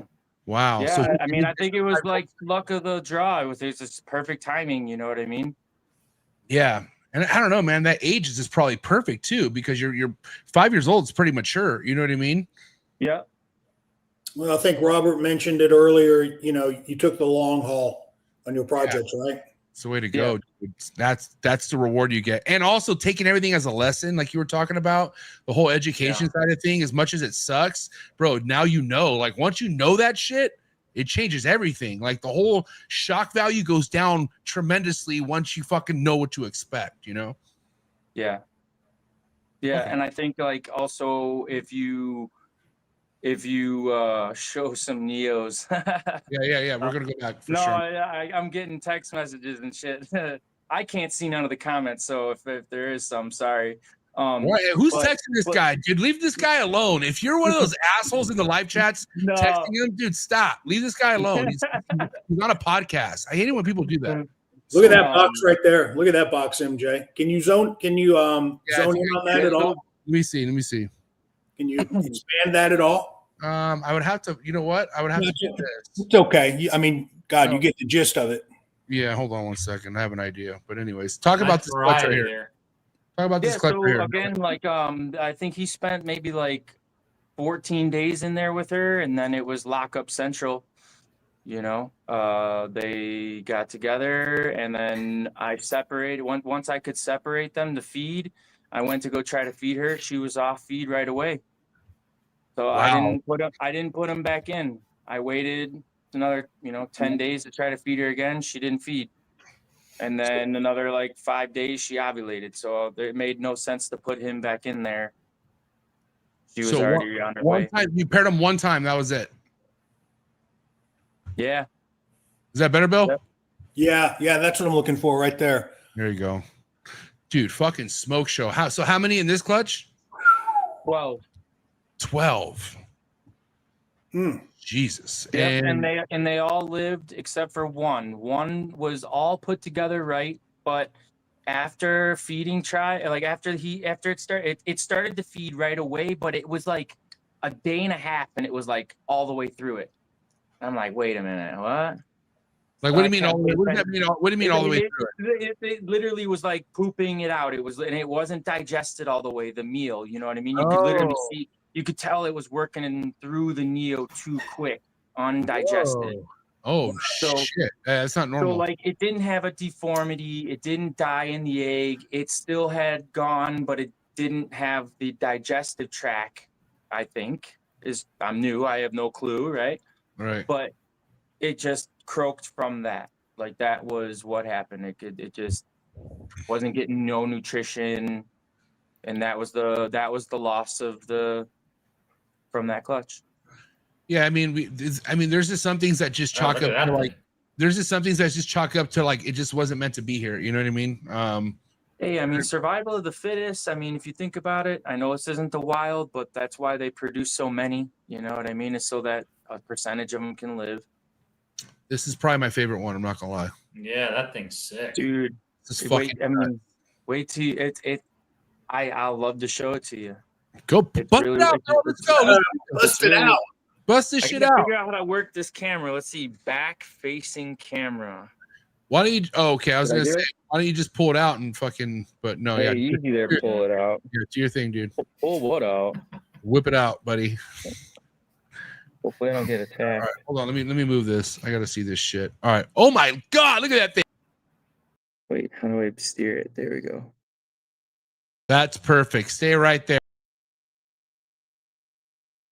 Dude, that is and dude, go to the right. Go to the right a little bit. Go to the right. I'm trying. Other way. Right there.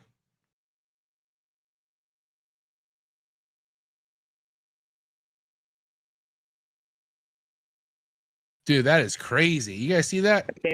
I can't believe how hard it is to steer this fucking camera. Whoa, now you get out of here, motherfucker. What am I doing? You're gonna get me eaten. Hold on.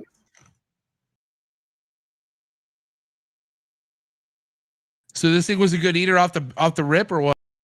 Yeah. So this one is Wilbur was the runt. It was 6.5 grams, and it caught back up. It caught back up. It's a solid eater. Look at that thing, dude. Look at that thing. Oh my god, bro.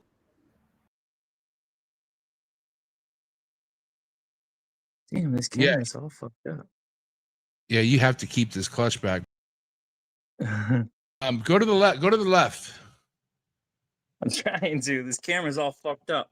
I think it's throwing you off. That's all right there. If you could like go closer a little bit.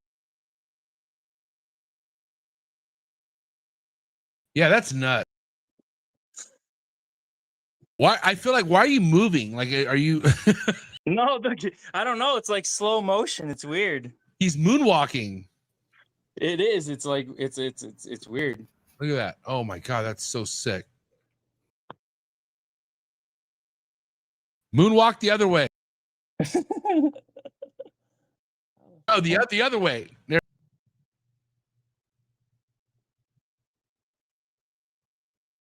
Oh, that works.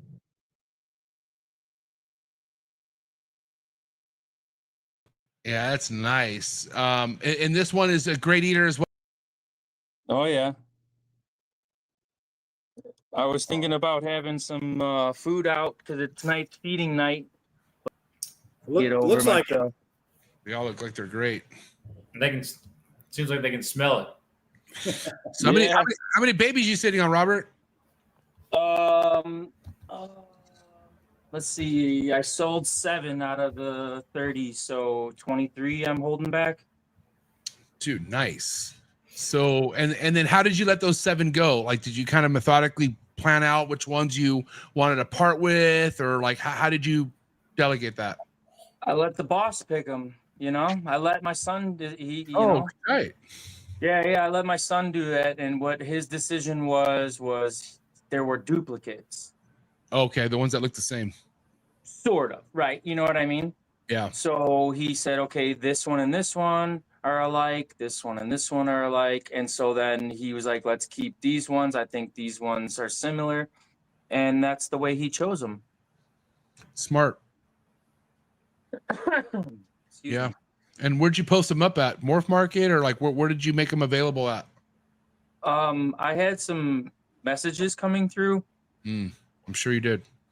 And we just put a web page together.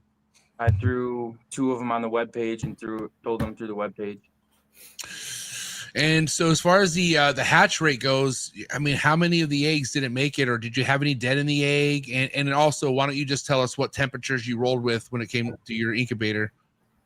I rolled 87 degrees all the way through. Straight bake. At the end, at the last, like right when I seen like a pip, I dropped it down to like 85. And then, first clutch was 20 eggs. Wow. 2 were dead in the egg, but I'm going to chalk that up to a learning curve. That was my first time ever. So I learned. It was me. I was like, come on, you need to struggle and push out. No, you fucking help them, cut it, let them get out on their own then, Yeah. That's just what I learned. And that's what I'm going to do from here on out. So 1 came out with the umbilical cord still attached. I think the other ones that were slithering around fucking separated it and kind of didn't allow that one to live, which is another learning curve. You know what I mean? So what would you do next time? Separate that egg, or like put it in a different deli cup or something like that? What would you do in that case? I think I will not give them vertical climbing right away. I think I would like them to cuddle up in a corner and not be, because he was able to get his head up. You know what I mean? He was able to get his head up on a perch too. And then I think they came through and like a couple of them moved the egg away, which he was still attached to the umbilical cord. So I think like if I did do that with the last clutch. I let them kind of just cuddle up together until they were all out of the egg. I got all the eggs out of there, and then boom, I put a perch system, one of David Brom's black perch systems in there, and let them all just kind of come up together. That's interesting. That's probably actually smart, because I noticed a lot with, because I had perches as soon as I saw a pip, I had perches ready to go. But then I noticed when a lot of them were out, some of them still had their sacks still attached to them, but it was like elastic stretching because they were perching. And for whatever reason, I mean, some of them were all right, but I got to tell you, with the emeralds, I had a couple that I immediately put in, and I'm like, dude, is their stomach going to rip open? Like, it almost stressed me out seeing them perching, but then also seeing like other part of their fucking, the umbilical cord being stretched out and almost about to rip. So I feel like that's probably smart. I don't know. What do you think about that, Marshall? Like, not letting them perch right away when they come out. And Bill, what are your thoughts on that? Just depends. I mean, so did I see you were incubating them on vermiculite? Did you do vermiculite for? Yeah.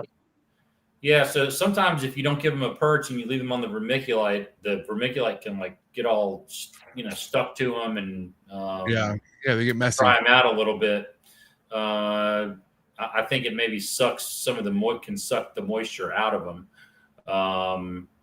Did you see any of that, or when you didn't give them a perch, did you have them on the sphagnum, or did you put them on? Were they still on the vermiculite?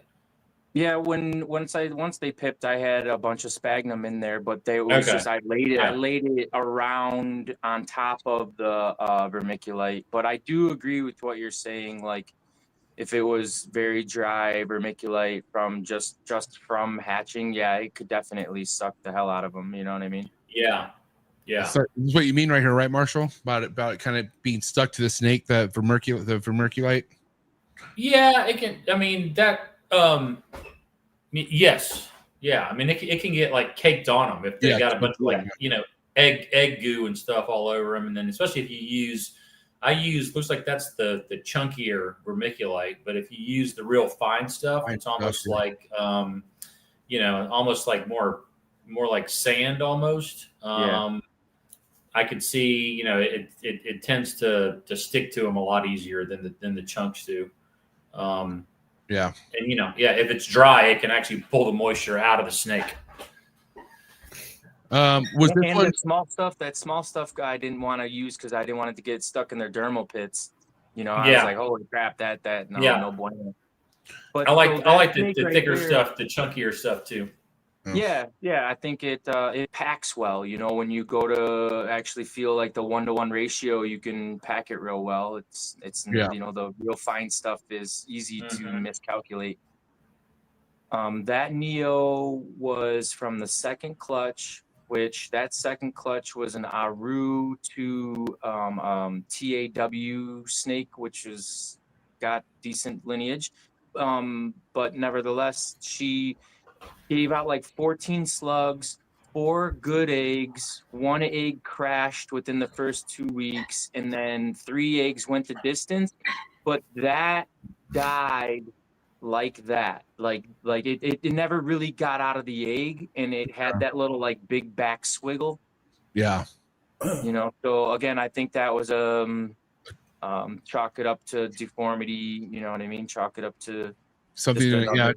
That's a development thing, you would think, right? I would say. Yeah. I mean, yeah, it never.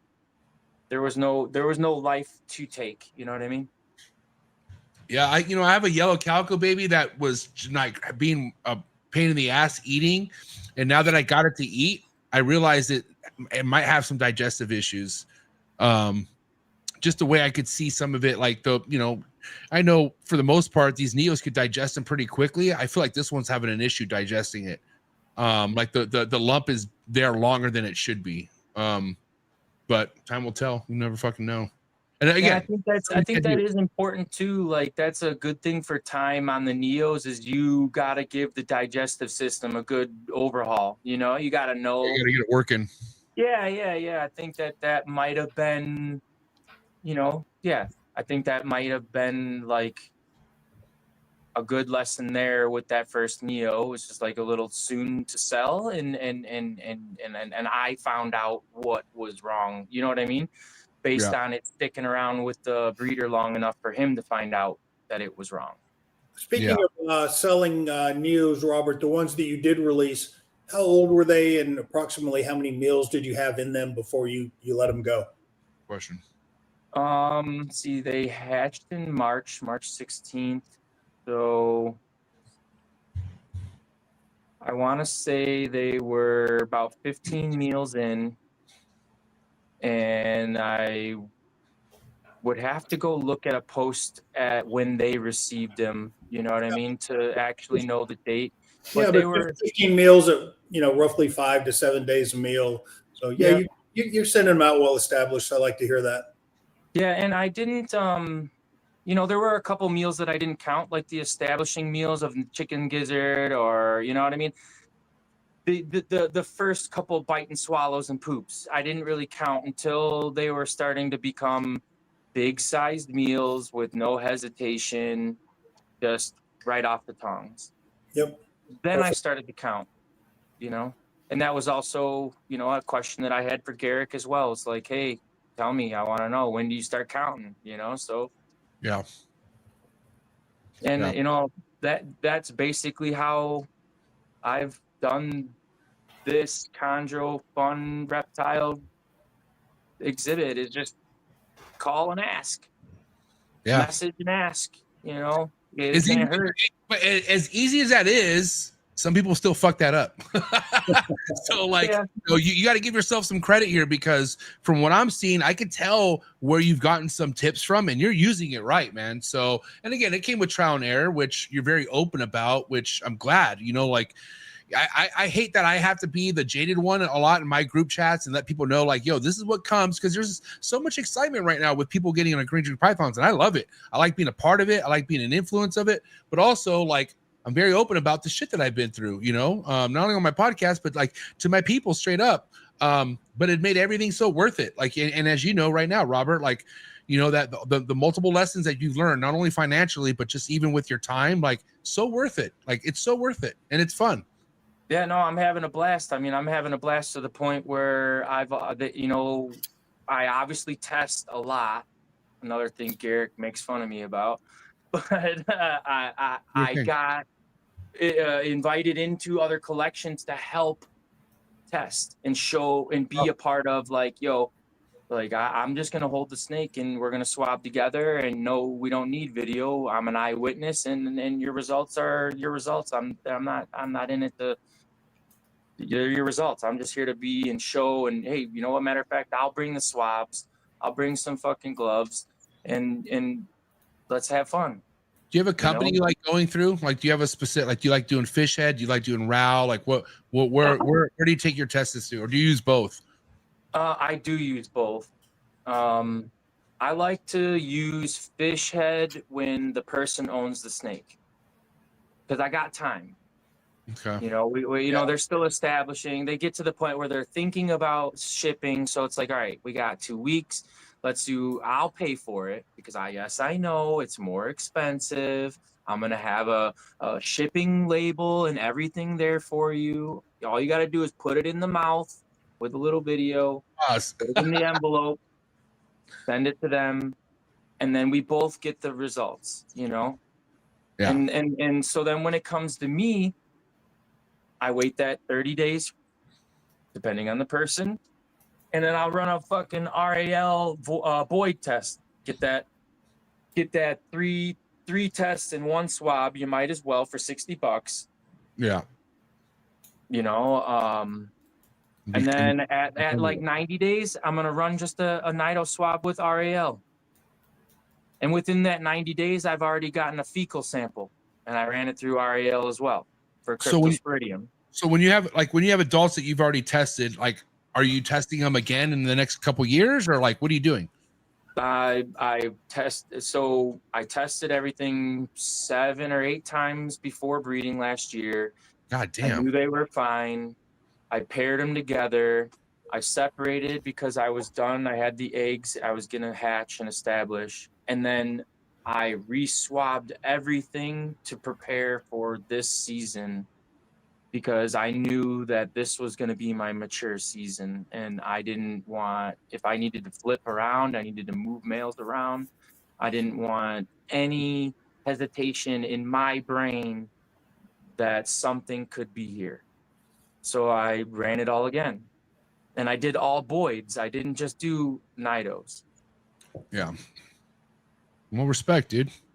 But that's like, for me. That's for me. As I'm saying, like, I would never do that. You're kidding me. Like, you got to be out of your mind. But I respect people who take it that far. Like that's awesome. Like, you know, I've been in too many conversations where, you know, people are fucking broken. You know, I literally watched, like, I watched one of your sponsors come up to a buddy and say, like, "Oh, you're into chondros. Like, Are you happy? Are you in good spirits?" Like, I couldn't believe it. I was like, wow, they must have really went through some shit in the past.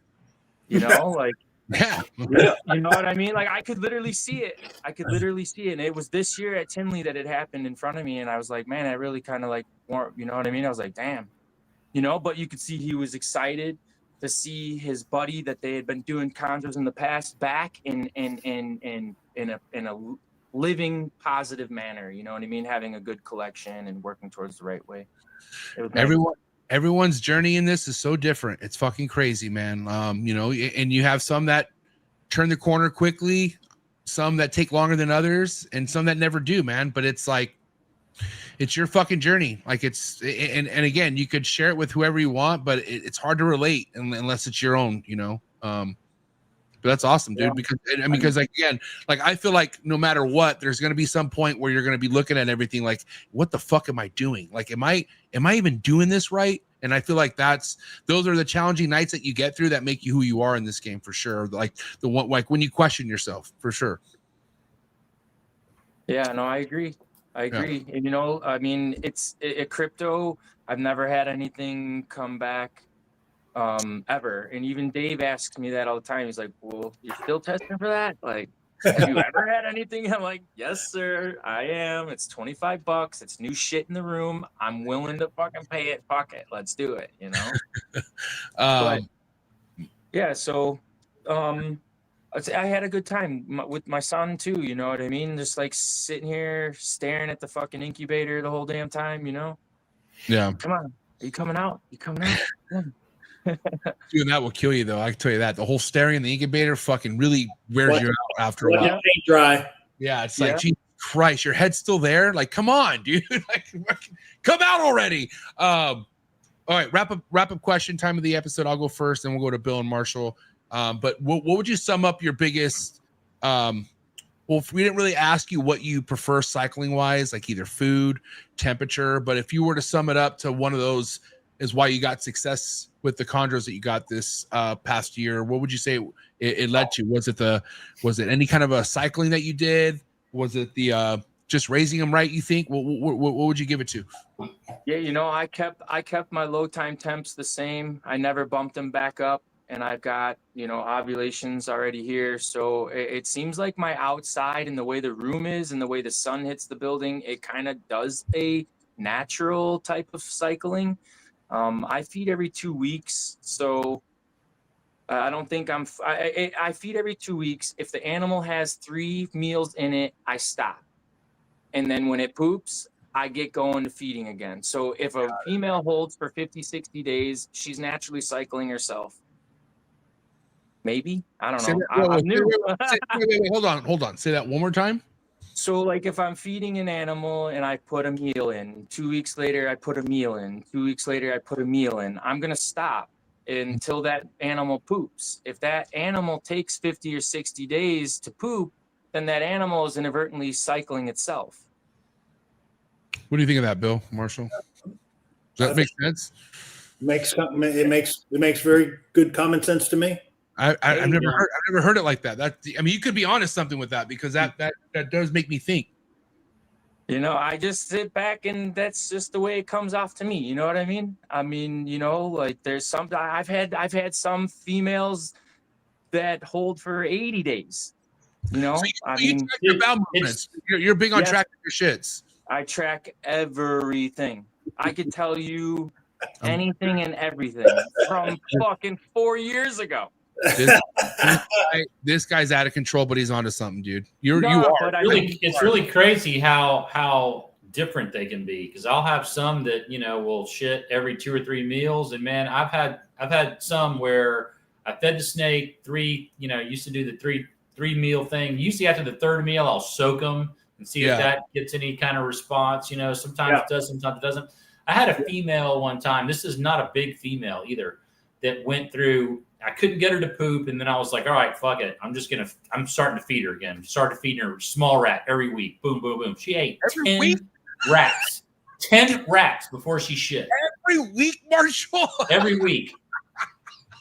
My man. You're like, you don't want to shit. That was education right there. Marshall's also bred an 18-month-old female too. So you ever see that movie 7 where that fucking guy just got fed to death? Like they just kept feeding him and he fucking blew up and he had spaghetti coming out of his ass. That's what Marshall did to that snake. She's still alive, man. In my brain, actually. It's a success story, dude. So people that are probing, it's a happy ending. People that are probing, how do you know if you've gone too deep on a female? And people that are probing, how do you know if you've gone too deep on a female and if you've injured it? And if you have injured it, what does it show as an adult? That's hard to tell, I guess. You gotta be real gentle. Like you can't but I wonder force it in. Yeah. I wonder if one of my females here that got probed got injured because she is one that I need to put into some type of soaking a lot that entice pooping. And I do know that she was probed, for sex.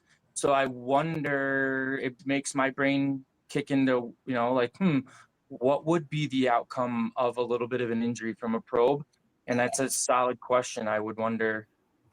And is that maybe what's wrong? It means there's nothing wrong with her because she's living and she's pooping, but she takes a lot of effort from me to help her out. That's a question that's impossible to answer. Again, I think it's one of those things that's probably true unrelated. We all have females that have pooping issues. most of the time it can be controlled, like Marshall said, with soaking and even handling them. You know, you handle them for 15 minutes and you put them in a soak overnight, and then vast majority of the time they poop. I don't know if it has, you know, how would you know if that has anything to do with probing them when they were juveniles? And I wouldn't, and that's why I was asking here, you know. Yeah, because we would need a case where somebody did it, they took it to the vet, they took x-rays, and like we could actually see what happens when you fuck these things up when probing. There's no really evidence of it. But I mean, I've seen people get some snakes in where their tail's all crooked and fucked up, but I don't know if that was a birth defect or, you know, something that happened with probing. But that's why I fucking hate probing, like, period. I mean, I know there's a technique to it. Patrick does it at a pretty young age. I just, with my I saw him do it at Tinley. That's why I was hovering over his shoulder when he was doing it with Thomas's snake, because I was just, you know, if I'm going to watch, I got to see Tommy Budway do it at his house, and then I got to see Patrick. That's the only 2 times I've ever got to see it. So, yeah. Well, I think it's a tool that you should have in your arsenal.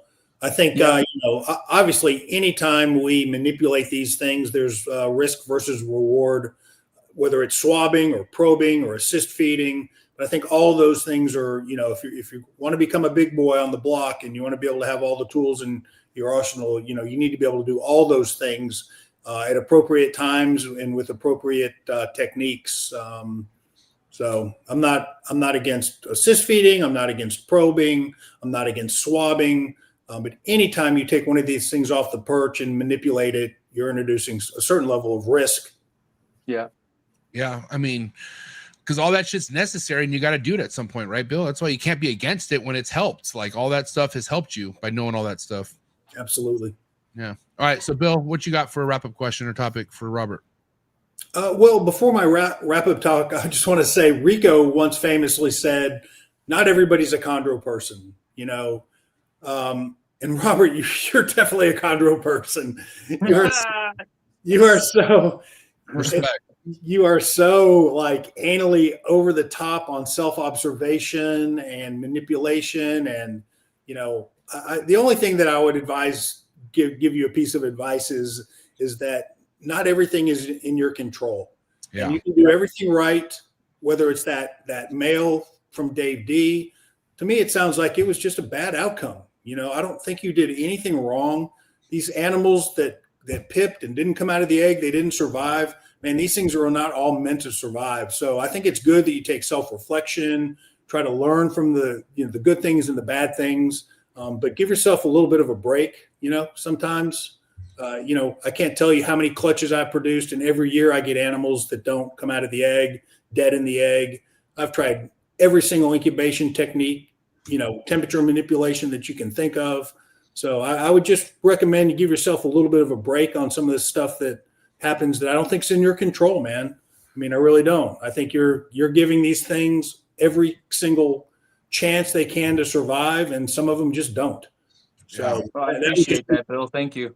Yeah, that would just be a comment. I always like to ask people that are into super high-end designer projects like yourself, like, what would be your next, like, what's next? Like, what would you want to bring in and introduce into your collection to try to, you know, it looks like you're obviously into the melanistic stuff, or in the high blue stuff. What do you have anything, you know, kind of in the back of your mind that you would want to bring in, or are you just kind of satisfied with what you have now? And what do you think? Yeah, I'm still in that phase of I want to keep learning and produce with what I have here before buy more caging, you know, before I'm ready to start investing into more animals. Yeah. Start letting my son take over a little bit more on the social media end, you know, just slowly. And that's a hard thing too, because he started at 14. So could you imagine me letting him do the social media and talking to everybody? And then Oh yeah, I can. You know what I mean? So I basically had to hold on to that baton, but I want to pass it over. Yeah. You know what I mean? I want to just be able to let him start to do more. And that's a goal. You're the textbook example of go slow, bro. Go slow and good things will happen. Yeah. Yeah. And that's true. And that's true. You know, I haven't seen much success from speed in this from many. I did kind of disappear for a little bit, but when I came back, there were some people missing, and I was kind of itching my head, So yeah, go slow is for real, and yeah. I prayed. I jokingly put pray to the chondro gods. You know what I mean? Like I am superstitious, and Me too. I don't joke with that shit. I take that very seriously. Me too. Marshall don't care. I'll tell you that much. He laughs at that. So I believe in it. and I do believe in a lot of discipline. Is I think that's part of it. Like I've seen some people post a lot and nothing happened, and then them say like, "Damn it, I'm never posting anything again until there's eggs." It's like I've seen too many of that. I'm like, okay, I'm gonna take that as a mental note. I'm not gonna be the one that fucking blasts off and then and before we get to Marshall's, I'll never forget. It was like 3 years ago, but I never had this many eggs go the distance. This is probably like my fourth clutch at this point, and I finally had 15. I think that I manually cut, and I looked, and they were all live. And I posted something. I'm like, they're all here. And then the next day, I go in, like 6 are dead, and I'm like, what the fuck? And then the next day, 3 more die, and I'm like, what the fuck? And then I go from 15 to like, I think like 4 or something like that. Or it was just so humbling, dude. I'll never forget. But it was just like, and I still didn't learn my lesson. I'll fucking still post everything. I don't give a shit at this point, dude. I really don't. Yeah, I really don't. I don't care. Yeah, bring it on. I hear you. What you got, Marshall? What other do you like? Any other species besides chondros? You got any aspirations of getting into anything else, or are you just going to stick with the chondros? Yeah, I'm gonna stick with the chondros for a while. If I do anything, I'll be calling Ed. And getting a nice pair of emeralds, but that'll be for a while. I'm still having we're still having too much fun. We're still getting going. You know what I mean? It doesn't make no sense to pull my head out of this cloud and start to learn something new. There's still so much to learn. It's a whole nother level of disappointment, huh? The emeralds. Dude, that would be a whole nother episode of disappointments right there, man. So again, that's smart thinking. Like there's no rush. And you got good taste, so you already know who to go to when it's game time. So, hey MJ, I came up with a good episode thought. Tell me. The wives of keepers. Yeah, you should let the wives take over. It's crazy you said that. I thought about Kim, dude. Kim needs an episode. I really feel like Kim, Lily. I definitely feel all like get together, fucking roll up some spliffs, get some fucking wine for Bill, and sit back and watch all the women tear us apart. I would not want to be here for that. I would want to be scare the fuck out of me. Yeah, me, Bill. Come on, dude.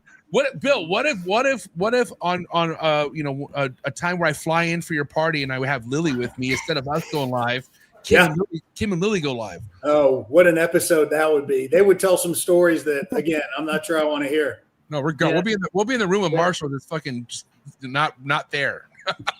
Yeah, my wife calls this the chondro cave. I'm quite I'm pulled out of here frequently. So I just find it funny. It would be funny to have all the wives on there busting jokes about all the little quirky things that they see us do. You know what I mean? Bill, is there times Kim's like, all right, get the fuck out of the room now, come see me? I'm sure that's happened to you, right, Bill? I'm super lucky. Not that much, because this is what I do full time, and I get all my stuff done during the day. It's rare that I'm out there at night. She obviously works full time during the day. I get my stuff during the day, and so that for me, that's not an issue. But I can see people that are doing like what Robert does. Bill's been married a long time, no kids. Kim's like, get the fuck out of the house. Go to the snake room. There you go. Exactly. Marshall knows Kim and I too well. Good point. Hey, listen, great time, Robert, tonight. I'm so glad you got to come on the show.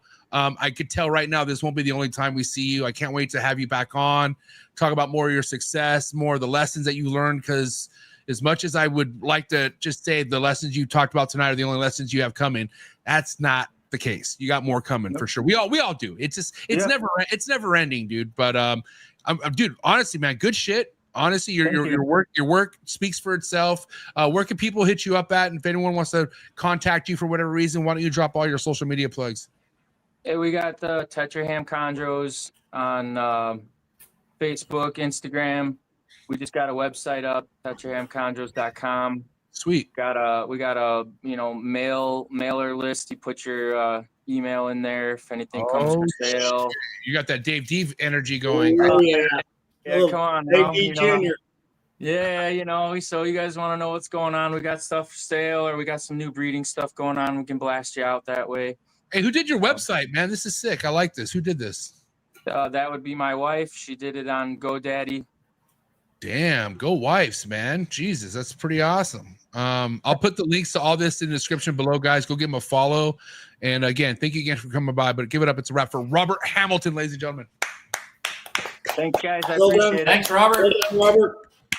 You guys All have right, a nice Robert. night. Let me get one of your babies. Talk to you soon. Dude, that You guy plug at the end there, huh, MJ? had to throw that. I had to, man. I get I it. had to. Closed mouths don't get fed. You guys know that. But anyways, all right. What do you guys think? Marshall, let's hear some feedback. What do you think of tonight? I thought it was cool, man. Yeah, I mean, I don't know what I didn't have any expectations, but I was pleasantly surprised. Yeah. Cool dude. Cool dude's done it right. He's had some good luck, and he's got some heat for sure. Yeah, no joke. Really. What do you think, Bill? Yeah, I was glad we got back to some of the basics. We talked a lot about keeping neos, caging, heat, humidity, misting. So I think we accomplished what we wanted to in this episode. We got to see some cool clutches and learn how he does stuff. So it was good to get back to some of the basics. Yeah, and just again, me getting to see him and spend the little time I was able to with Robert at Tinley, I got to really see, he's a humble guy, he was so excited to tell me everything, basically all the lessons he told me in person. And I love hearing this stuff because it's not easy to share, but for him, it was all just talking about it was fueling him up even more. And I know what that's like being able to get it off your chest and talking to somebody that you look up to or you listen to a lot on when it comes to getting content, it makes you feel better. And so I think Robert has a really bright future in this. I really do. And also the whole tracking, that RICO statement, that was so on point, because that's something I realized that is a RICO type thing to do. The whole tracking that amount of shits and then kind of figure out oh, maybe they're holding on to it because they're cycling or whatever. That can lead to something, Yeah, absolutely.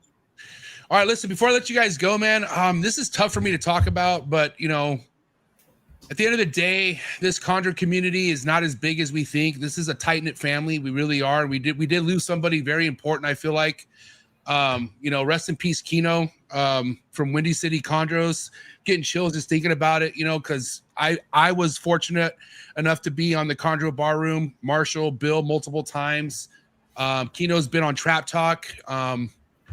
And what really hurts me, man, is this guy was a coach, he influenced a lot of family members, a lot of kids, and as much as with the snake games as well, or with the people in the snake game as well. Sorry, it's hard for me to talk because this really hurts me, man. But my heart goes out to Kino and his family, his kids, anyone else that he inspired. And he had a lot of friends in the chondro game and in the reptile game, period. And so I just want to take the time to say, you're going to be missed, Kino, for sure. Your energy, the way you would crack jokes, you were definitely a special person to know, and I'm glad I got to know you. Gone way too soon, but yeah, man, I just want to say rest in peace, Kino. You can also mention, MJ, there is it's not GoFundMe, but it's called Meals. It's been shared a lot on Instagram. I can't remember exactly what the link is. I'll find it. I'll put it in the description. Yeah. So, I would encourage people to, if they can help Kino's family out, I would encourage him to do so. He's got a couple of young sons, I think. And yeah, rest in peace, Kino. Really, really tough to see anytime this happens in our community. Yeah. But, yeah. Well, I appreciate you bringing that up and mentioning that, MJ. Yeah, for sure. Go ahead, Marshall. I don't know if you had any words, but I was gonna say, yeah, no, terrible situation. Everything you said was accurate, man. He was on the bar room a couple times, and man, he was always cracking me up. Just about random. Well, not always random, but just fun guy, funny guy. Yeah, it's a shame. Yeah, it's his life too, man. It's like I feel like there's times that go by we kind of forget like how all this could change in a heartbeat. With either one of us. I mean, we lost Forrest, we lost Barcheck, we lost other individuals in the Green Tree Python game. And so I just want to say how much I appreciate all this. Like, if I weren't here tomorrow, I just want to let you know, like, this shit that we do, man, has such an impact on my life in a positive way. So I thank you, Marshall. I thank you, Bill. I thank everyone in the chats. Everyone a part of the community, man. Thank you so much for making this an awesome place. And I hope we have many, many more years to go. I really do. So, amen. Rest in peace, Keno. Rest in peace, Keno. Yeah. I'll for sure it's called Meal Train, and I'll put that link in the description below. If you guys want to support Keno in any ways, please click on that link. But till next week, fellas, give it up. It's a wrap for Marshall Mendez and Bill Stiegel, ladies and gentlemen. Great hanging out. Guys. Great hanging out as usual. All right, boys. Thank you. Have a good night. Appreciate it. Man, sucks. Really does, man. I don't know. Keno was my age. We were around the same age, so I guess as you get older and people who pass away that are around your age makes you think like, damn, man, like it could be any of us. It really can. And so I also want to give my condolences to Trav. Trav and Keno were very close. Lately Trav and Keno have been kind of behind the scenes doing their thing. And so I know this is affecting Trav a lot. So I do want to give my respects and my prayers to Trav as well. I want to thank Trav for getting Keno to be a part of the Chondro Bar Room, because that's content that will always be there for people to check out. Very unique conversations with those guys. If I could give my flowers to the Chondro Bar Room, it's like the way they just didn't take shit so seriously. Like it was like, dude, we're just here to fucking hang out, bust jokes, make this a fun place to be. And I could take a page out of that book. I feel like I take things a little too serious sometimes because this is my living. But at the end of the day, man, this is a place to have fun. And so I will definitely miss Keno for the fun part of things, and also just the conversations that we've had about football and house music. You're gonna be missed, Keno. You really are. And so Trav, my love goes out to you and anyone affected. Again, Keno's family, much love and respect. But all right, guys, that's all we have for this episode on All in the Tree Tuesday. Please check out all the sponsors in the all the links to sponsors in the description below. And again, I will put that link for Keno's Meal Train website. If you want to support, please check that out. Have a good night. Catch you guys here Thursday night, and I'm out. One of the biggest growths we have in the reptile industry today are the rare species of reptiles that aren't worked with. That's right. That's why I went ahead and partnered up again with Brian Susan over at Sundown Reptiles. Brian works with species such as kahua geckos, gargoyle geckos, all species of tree monitors. He works with Abronia and many other cool species geckos that you can check out all on his website. Head over to sundownreptiles.com, see what he has available. Brian's one of the best doing it in the reptile industry today. He's been on the show multiple times, so make sure you check out all of Brian Susan's episodes on Trap Talk Reptile Network. But more importantly, for the highest quality of captive bred reptiles, make sure you head over to sundownreptiles.com and make sure you give him a follow on Instagram. Thank you again, Brian Susan over at Sundown Reptiles. One of the things I love about being a part of the reptile industry is all the learning, okay? Learning can be fun, and I can prove that to you.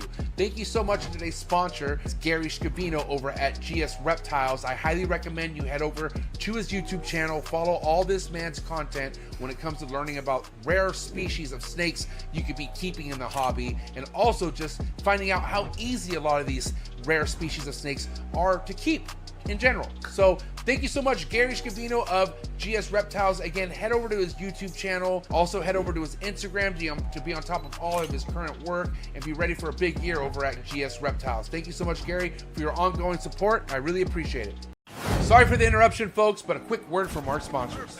Green tree pythons, emerald tree boas, and plenty other arboreal snakes have been quite the popularity here at the Trap Talk Reptile Network, which brings me to today's sponsor, the Reptile Perch. Head over to the reptileperch.com and Reptile Perch on Instagram. See what type of design PVC perch is best for your arboreal reptile. But first and foremost, I would also check out David Brom's Green Tree Python availability on the website. You can also check out his Instagram just to stay current on any projects or any productions that he posts. Thank you so much, David Broms, for your ongoing support. Looking forward to seeing what you have to show in the 2025 season.